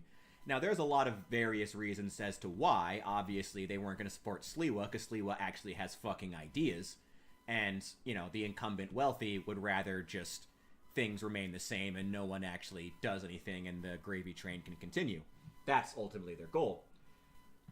But I find that, and I mean, if you saw my the Hassan video, I put up that bar of like where like the left and the right, and how like the side that is the right is just like huge now. It's like 3/4 of the political spectrum is considered the right. And, like, I stand by that, and I find it interesting because as all of those moderates and, like, the mild Democrats sort of get pushed in away from the Democratic Party that is becoming more and more socialist, again, using the mayoral race as an example, as what we know as the Democratic Party doubles down on the base of young, white, like middle and upper class voters that are putting Mamdani into office, it seems like he's going to win. Like, it was pretty much inevitable. As they continue to double down on that group, the Democrats are becoming more socialist. And so as all of those, like, moderate finance bros and moderate Clinton-era Democrats move into the right, they're, like, pushing out actual like Republicans like Sliwa, and you know, trying to get the right is becoming like this coalition of wealthy center leftists and wealthy, you know, I don't know, sorry, I'm kind of losing my train of thought here. I find it interesting that the right in New York is pushing out the Republican in favor of the moderate failed governor. I find that very, very interesting. I think it could be endemic of the fact that, as you said, the Trumpians could be seen as more and more of a cult. Bannon could be seen as more and more of a cult. And I think that actually where it's going, I think you're right, Al, and more, the MAGA era, in the right, the MAGA heads will be seen as, like, cultists more and more, while the Republicans and the right becomes more moderate as all of the moderates and normies and the wealthy people who just don't want to live under a socialist regime, or the Cubans in Miami who don't want to live under a communist regime from some stupid Illinoisan, as they move into becoming more like the mainstream, I think the MAGA crowd will have less and less of a voice, and the right Republican Party, I don't know. How exactly the lines are going to fall is a debate we could probably talk about all day. Like, where the actual parties are going to be cut is going to be, who even knows at this point. But I think that it's interesting anyway, how, like, I think the moderates moving into the right, big fat air quotes, as the Democratic Party moves more socialist, are going to moderate, like, make more moderate the Republican Party. And yeah, I agree. I think Bannon is going to be seen more as like a cult figure. The MAGA movement is going to be seen as more of a cult. I agree with that. That's my a lot more with the midterms, which are the advertising for that is just beginning. The mayoral race in New York is kind of an outlier in this scenario, because like if you really take all the candidates, which among them could really be considered a Republican in a national sense? I've always been led to believe that even a New York Republican, Rudolph Giuliani, under other circumstances, would be considered a Democrat on the national stage back in the day. Yeah, like Clinton era, 90s, 80s, you probably, yeah. I could see that. But that's kind of what I'm saying, though, is like so many of the Republican candidates are not MAGA. They're just moderates. MAGA's kind of getting pushed out. I mean, I'm kind of there with you. I will personally say that I'm actually pretty happy that MAGA's getting the big oust. Like, oh, same. I of all the things in the fucking world, I knew that MAGA was like starting to fall when my grandmother of all people was like, I am disappointed in my vote. Damn. Because she is like a hardline Fox News Republican. Like, whatever propaganda is spun, it is basically her opinion. And she, like, because of the Trump era policies, is kind of like taking a step back and been like, holy fuck, wait, what? There might even be a consistency to that, actually, because actually the over 65 vote did go for Kamala pretty consistently. Shout out to Andrew Callahan, who's doing more ground game for the Democrats than any Democrat has been able to fucking do on their own. I mean, very few of them actually want to get the truth. They, I love Channel 5. They're great. Love those guys. I don't know. Like I said, I think the right's going to become the moderates, and the left is just really moving in a direction that I don't know. I have my opinions on socialism, but I'll say that I think it's moving in a direction that I think is politically not viable outside of very specific circles. That's what I will say. Now that could change, but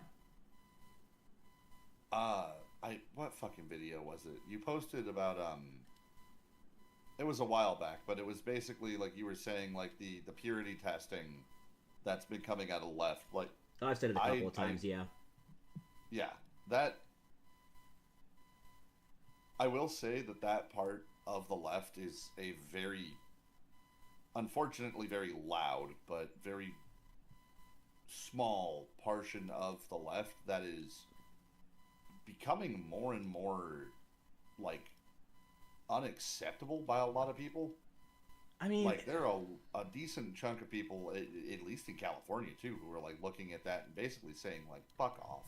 And I see, like, those people open their mouths. Okay, I'll take your word for it. I I mean, we live in two different places, so I'm glad to hear California's having that. I have not seen that in Illinois, which is also a Democrat stronghold. I have not seen that. It seems like, if anything, they're doubling and tripling down on politically unpopular ideas and saying anyone who disagrees is a racist. You know, it's doubling and tripling and quadrupling down and hemorrhaging the black and Latino votes in the process. You know, it does seem like, I wouldn't even call it the Democratic Party because I have no trust in the Democratic Party. But who does?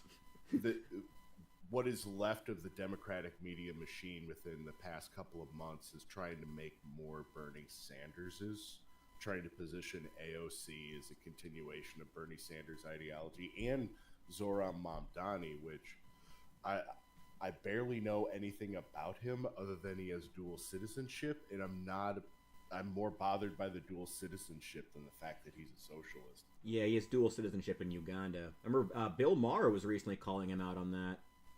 Yeah, of all that's people. Where I heard about it. Yeah. Which, like... Yeah, we probably saw the same video, yeah. I can't even defend Bill Maher all that much. Maybe 1 out of 4 of his jokes actually lands, but...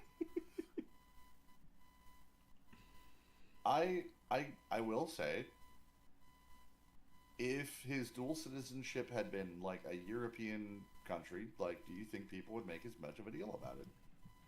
Because like they're a deal, but not as big.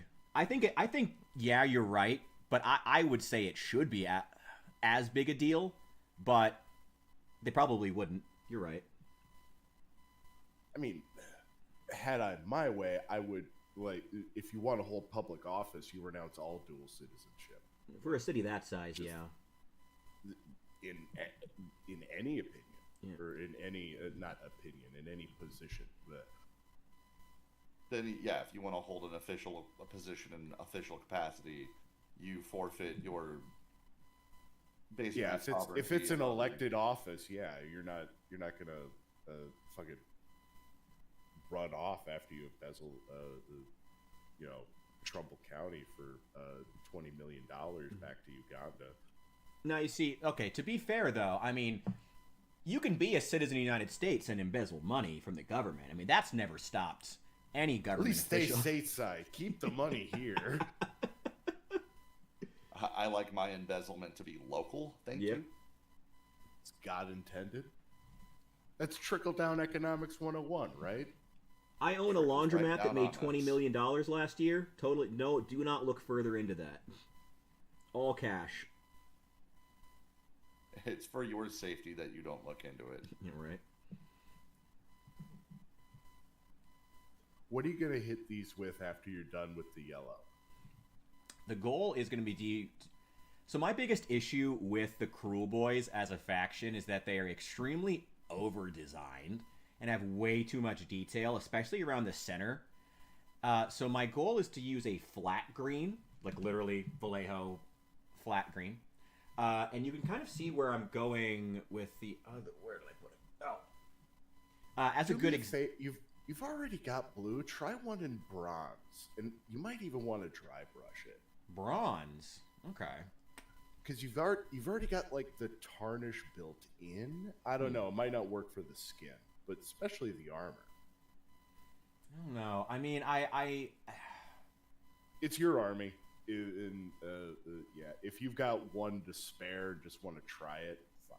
It's not a bad idea. I mean, I'm down for it. I might try that on, like, a goblin figure as, like, a trial, and then come back and maybe do... Because, like, I've gone back and forth on the idea of painting their armor in an actual metallic. But like I said, I just feel like the Cruel Boys in general are just so over-designed. These are one of the better ones, but they're so over-designed. Their armor is so loud that it just draws the eye. Like, it draws the eye specifically away from the face. Like, you can see right now, your eye is immediately drawn to that face because of that yellow. And that's the goal. That's what I want. Like, literally, the arms help to draw your eye in that triangle to the face. And that's the goal that I'm trying to go for. And I don't want the armor to be too loud to take away from that, hence flat green. But I have flirted with doing something like some kind of an actual metallic on the armors. Maybe I just need to pull the trigger on it. Maybe you're right. If I did a bronze, I'd probably want to do the skin in like a real clashing color, because yellow might be not close, but a little too. Yeah, I mean too close. Just not far enough to contrast. So maybe like a blue with a bronze, or maybe just like actual green, like green skins, and then just do a bronze with some, or maybe brass. That could be good. I don't know. I also just use a lot of metallics because the other army in this box was Stormcast Eternals, so they have a lot of the metallics. So I have at least had some with the blue undertones that I've gotten to see. So I do have some other examples of it, and I also actually have a couple of them in brass. I still have the old Mage of Sigmar, who was in brass. Yeah, see, I liked the brass because it was in like an orange. It's a lot more orange hued compared to a bronze, so it gives more contrast with the blue undertones compared to using a gold or a bronze. I feel like it turned out really, really well. So that's also another reason I haven't necessarily used any metallics on, because I feel like it makes them really feel like they're like a part of the jungle, of the swamp, when there's still so much green on it. I feel like they're almost like growing out of it, you know? Especially with how much of the Cruel Boys, they have this sort of like drawn like up and down. It almost feels like all these spikes and whatnot almost feels like seaweed, and how they're like kind of drawn like up and down, like the way it draws your eye, like plant-like, you know? They feel like they're a piece of the swamp come out with a machete to try and kill you, while the actual Stormcast Eternals feel like they clash with that, almost in like an industrial versus natural kind of theming. When the swamp starts speaking orc. Yeah, right. Yeah. Like, yes. Like fucking Orion and Alariel are about to come out and kill you. Stuff like that. Yeah, like that's my idea. But I think maybe it's about time to pull the trigger. And maybe I'll also do, because I do have some Stormcast Eternals too. Maybe I'll do like some Stormcast Eternals in like a green or like an earthy color. And then do a couple Cruel Boys models in like metallics. That could be interesting. Certainly different. You could slap any number of colors on there. Red over the skin, I think, would be a real, like, if you keep the armor silver in this case. Mm-hmm. Or in the blue range. A lot of different colors is always kind of, it can work, but like, man, you gotta like, there's a lot of trial and error involved in like layering a couple of different colors. Oh wait, hang on. Sorry, hang on. One sec. I gotta grab examples. How you doing, Hephaestus? I'm doing pretty good. I'm currently doing fucking Necesse, which is honestly a very fun game.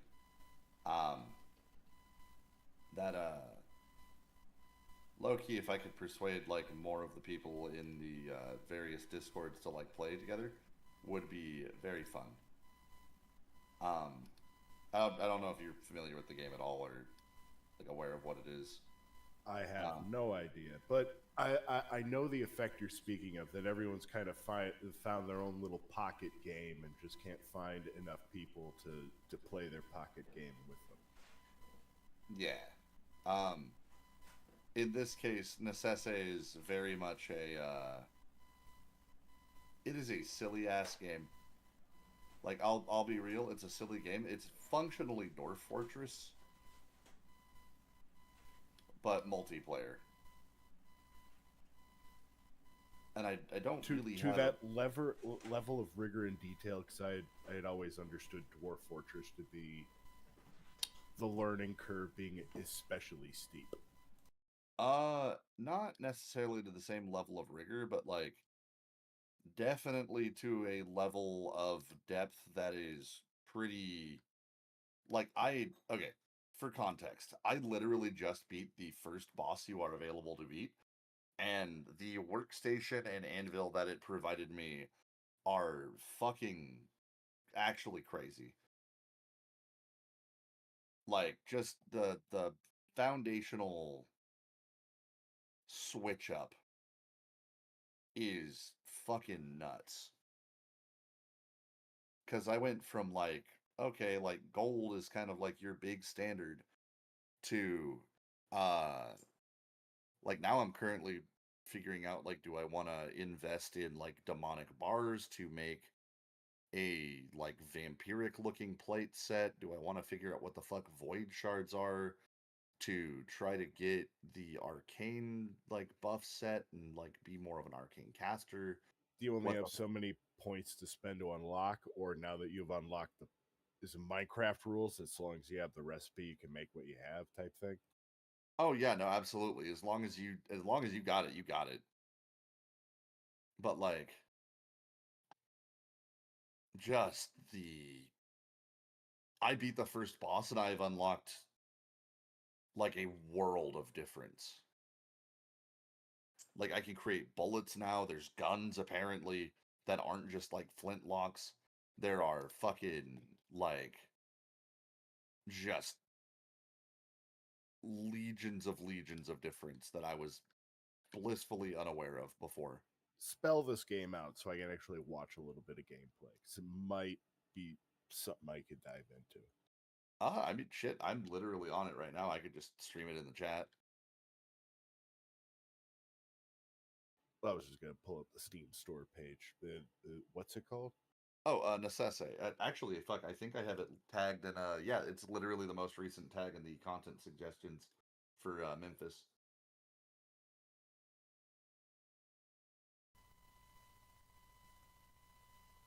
Sweet.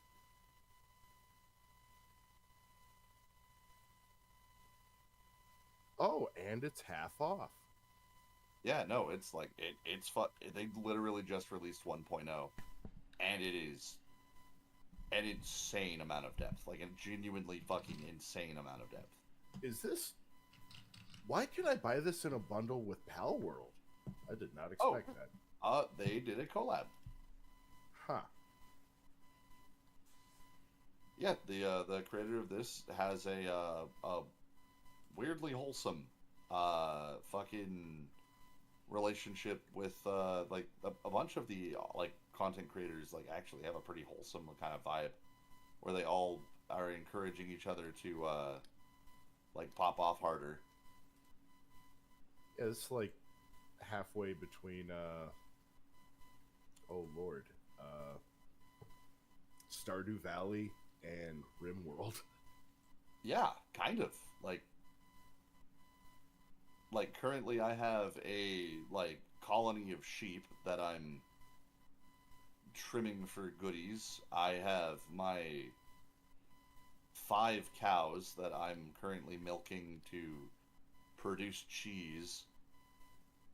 I have a lunchbox because I beat a demon god or some shit, and one milk becomes 1 cheese, and cheese gives a 20 health bonus. But if I get cheese, I think I can make cheeseburgers. Did anyone pick up? Yeah. Did anyone pick up Suicide Squad: Kill the Justice League while it was $3.50? No. I don't think I would play that game on purpose.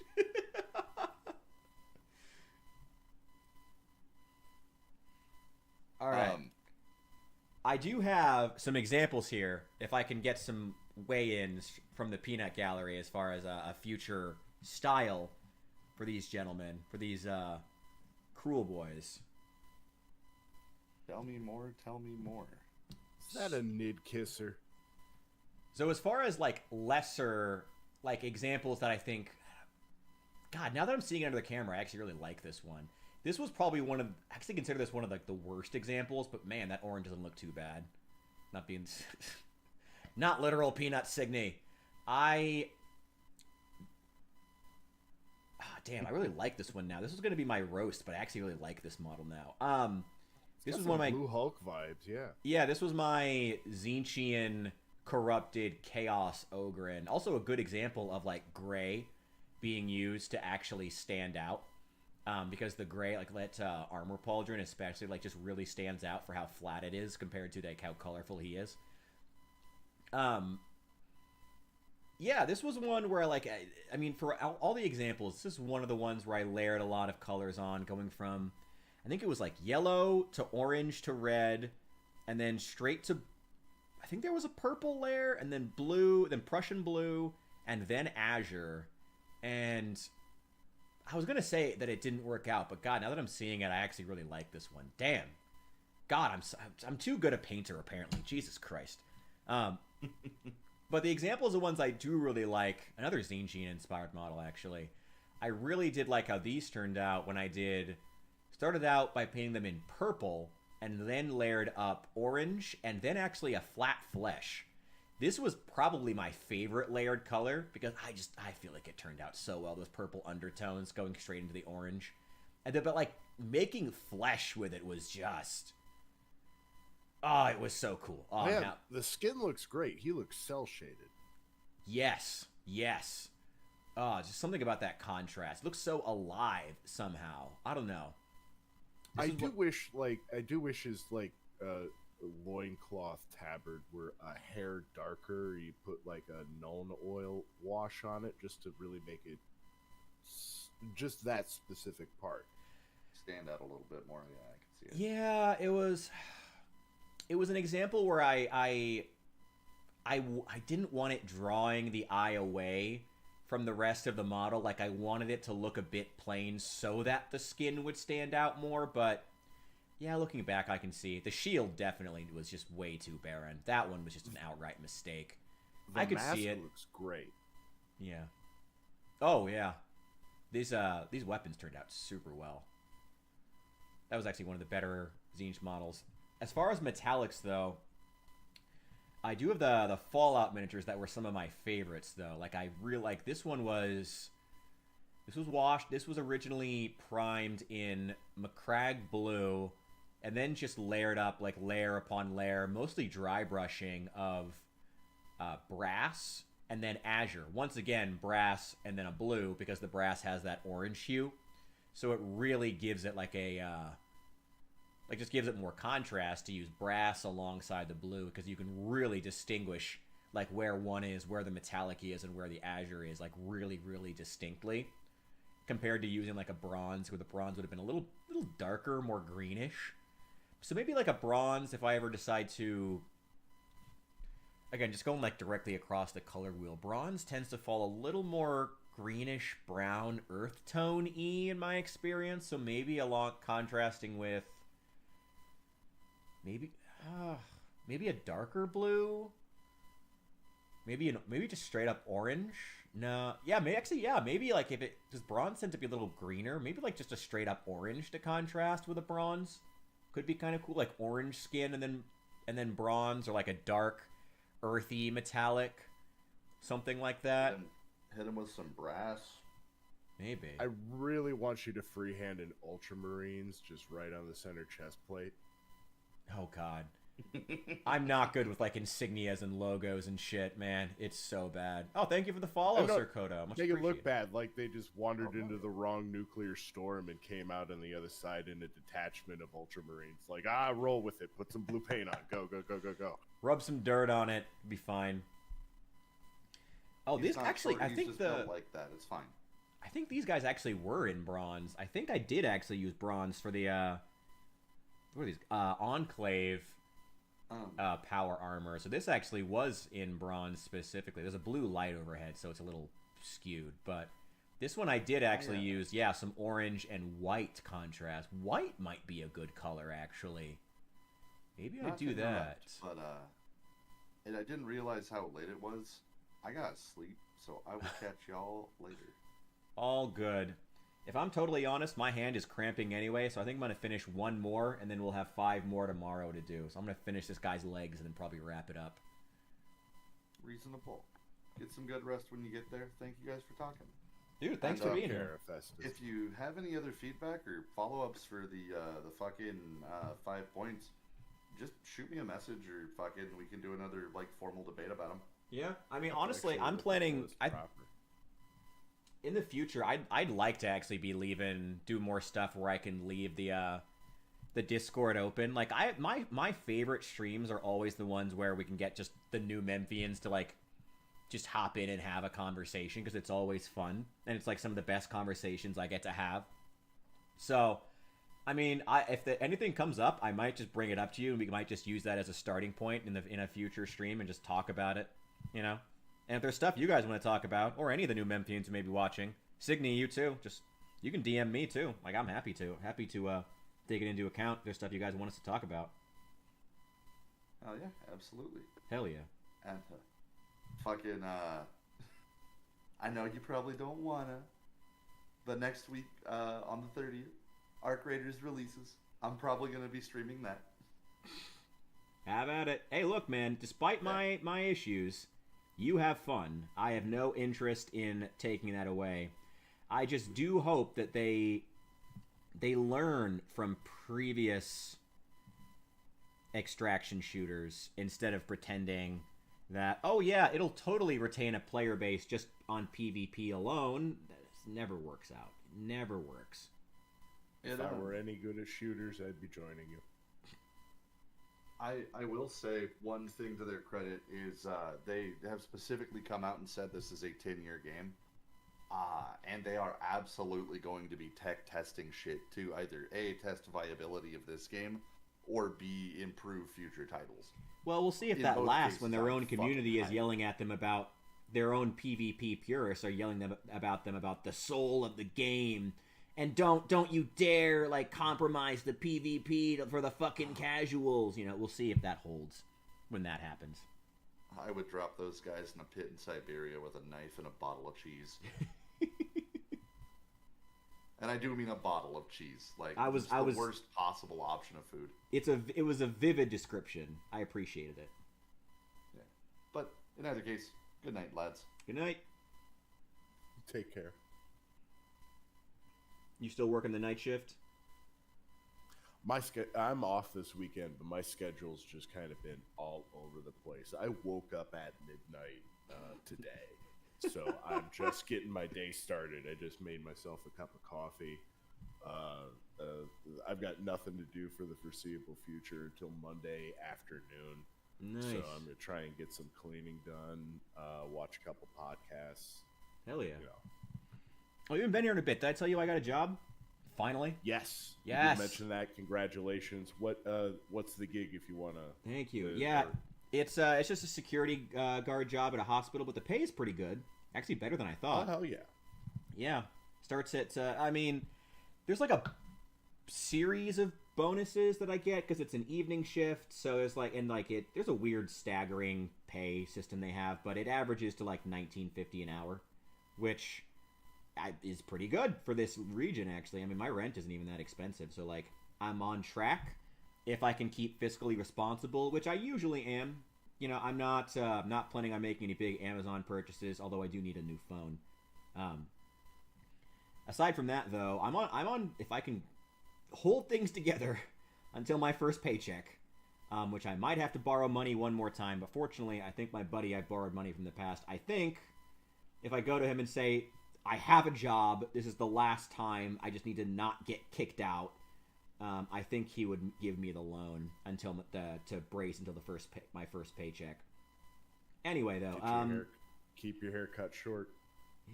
Yeah, it's just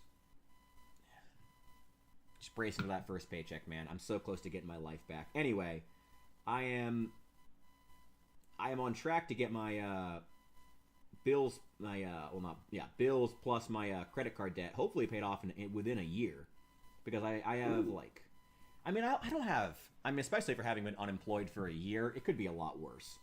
I got you're better off than 90% of the people in the same position right now. I was gonna say, and honestly, I also don't have student loans. Like, I know some people who are buried in like hundreds of thousands because of student loans, or even just like bad spending, and I'm like, oh my god. Like, how? That shit's wild to me. I had applied at there were 3, but now there are 2 area hospitals at the beginning of the year when I had lost my last job. Mm-hmm. And what I didn't know was that the one hospital was going to be closing, which would huge impact on the community. So now there's 2 abandoned hospitals within 5 miles of my house. I hate to even. I hate that like I'm only half joking when I say this, but yeah, it sounds like the Midwest. And this was before all the malarkey with the government shutdown. So yeah, they St. Joe's hired a lot of people out of Trumbull Memorial. It was good on them, as many as they could anyway. Texas company even stepped in and tried to keep the hospital open. That's good. But now it's not even the Cleveland Clinic wanted to buy it, which is weird because the Cleveland Clinic and University Hospitals have been expanding very aggressively over the past couple of years. Damn. I Other think the than that, they just added the Wolves of Fenris to Warhammer 40,000 Warp Forge, the card game you play? I play. Yeah, and naturally they're overtuned and broken for the people who bought the whales who bought the packages, but I'm not even complaining. I know what I signed up for. I'm not going to defend the game as being like unique from Hearthstone or any of the other ones. It's just my flavor of slop. I have a lot of fun zapping people as Imhotep the Stormlord. I haven't changed my deck in a year and a half. It's just the same scarabs and spells because you've watched Yu-Gi-Oh before, right? Yeah, I know the Necrons and their general vibe. I could just Karibo smash everybody because Scarab's clone whenever you play a spell, and Imhotep the Stormlord has infinite spells. Every time you kill an enemy with your chain lightning, you get it back into your hand. You can just play it again. Nice. So even by turn 3, you just have eight Scarabs on the board. They're only 1/1, but it's total board presence, and you control the game from that point. I love how with every new iteration of the Necrons, both in and outside official Games Workshop media, they just get closer and closer, just giving them just straight up their magic. It's like they try to justify it with like, oh, it's some kind of ancient space technology, but it's like more and more, it's like, fuck it, it's just magic. Oh yeah, and having just finished Infinite and the Divine, sometimes it works, sometimes it doesn't. It was a good book, but I haven't read very many Warhammer books altogether. My primer before this was The Devastation of Baal, the Tyranid invasion of the Blood Angels' homeworld, which directly ties into Battle Sector, which is the reason why I got it. I mean, you know more about it than I do. I know so little about Warhammer. Even Age of Sigmar, which is like what I consider like my preferred. I know I'm a fucking heretic. My preferred Warhammer universe. Even that, I know so little. I like the minis. I like painting. That's really it. Respect. Like that is entirely valid. I'm in no position to gatekeep a hobby. I've only spent like $40-50 on. You've actually put labor into it. I've got a small pile of shame right here. Yeah, everybody does. My pile of shame is shrinking rapidly. Now, granted, part of that is just not having the money to buy more minis. Thank God. That's probably for the best. I don't feel that bad about my pile of shame because I bought, orcs for a Blood Bowl game that the local hobby shop used to run, but then they stopped running the Blood Bowl game, so I never painted the bitches. Oh. At least you guys have a decent gaming space. Ours here is just all there's like no Warhammer stuff. It's all Magic the Gathering. Like there's a little bit, but it's pretty much all Pokemon or Magic the Gathering, which like no issue with those games if people enjoy them, and if that's their money maker, like that's what they should focus on. But like there's very little like tabletop stuff outside of some of the cards here. My sample size is 1, so take that as you will, but the store I went to closest to me was pushing Star Wars Legends pretty hard. Legends? Wait, does Star Wars have a new miniatures game, or is that a card game? It looked like a miniatures game.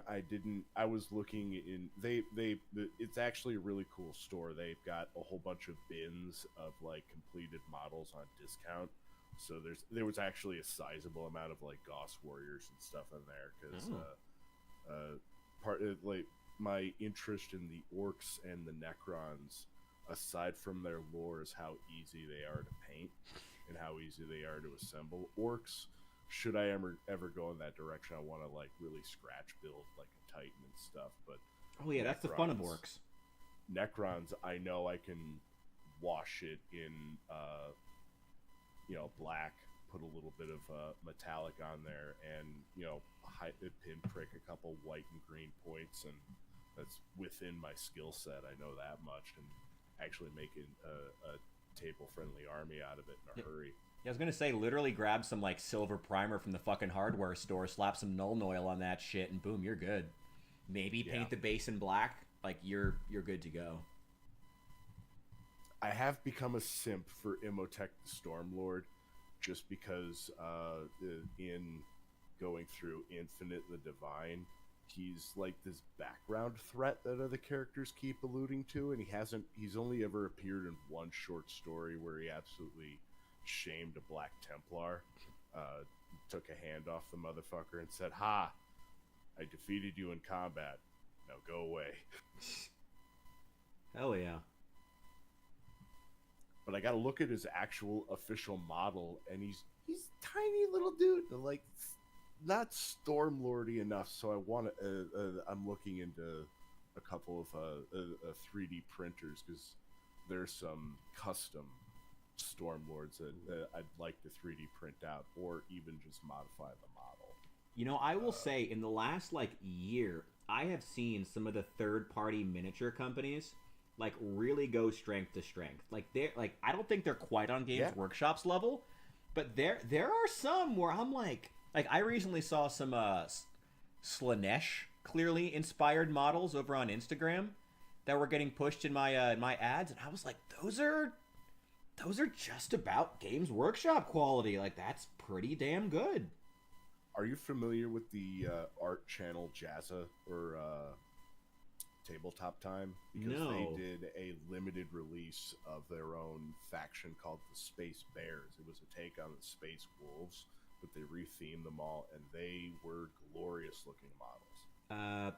Content suggestions? You want to throw that up so I can?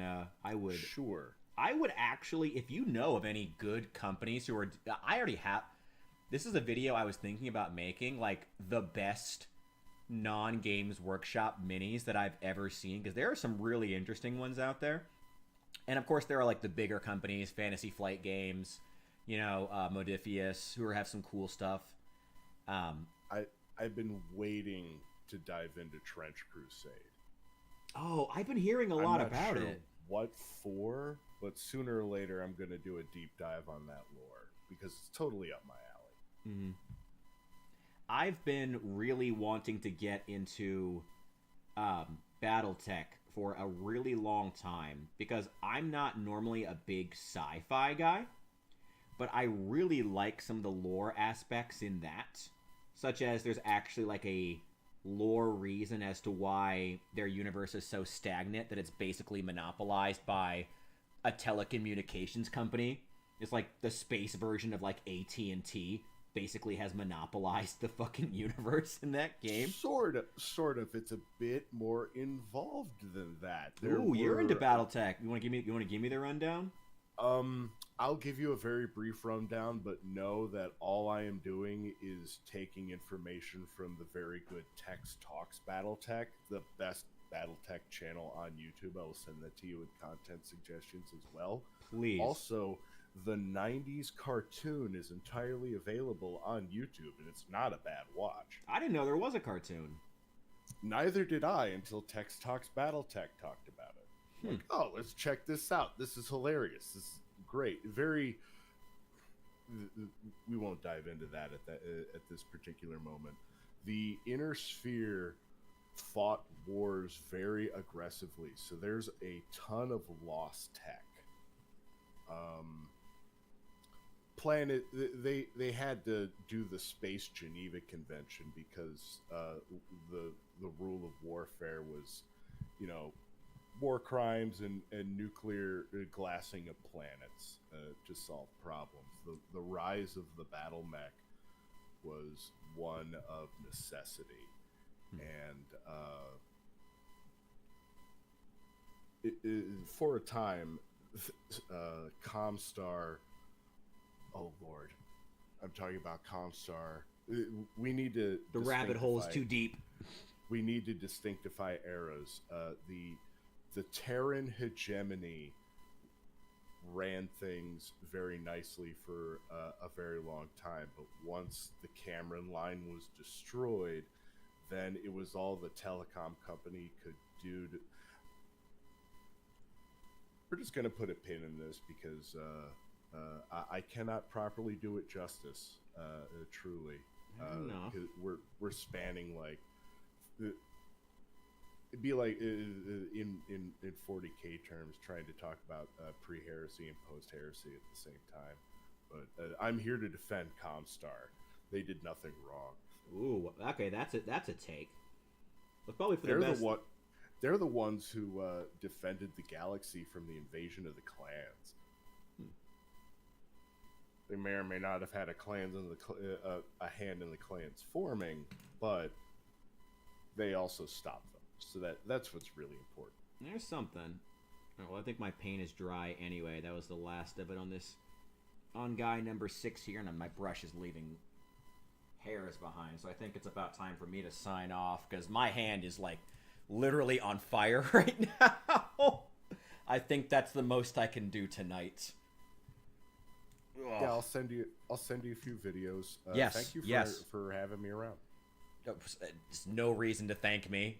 Thank you for being part of the community and hopping in. I appreciate it. Like I said, I appreciate getting to spend my. I'll even wait. Hang on. I can literally adjust the camera right now. Oh, it's all upside down. Hang on.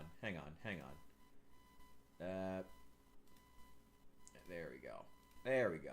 I appreciate being able to like have people in the community that I can talk to and have fun, intelligent conversations with. So thank you for being here. There's no reason to, I'm not doing anything special. I just appreciate having you guys and having cool people I can hang out with. So, no problem.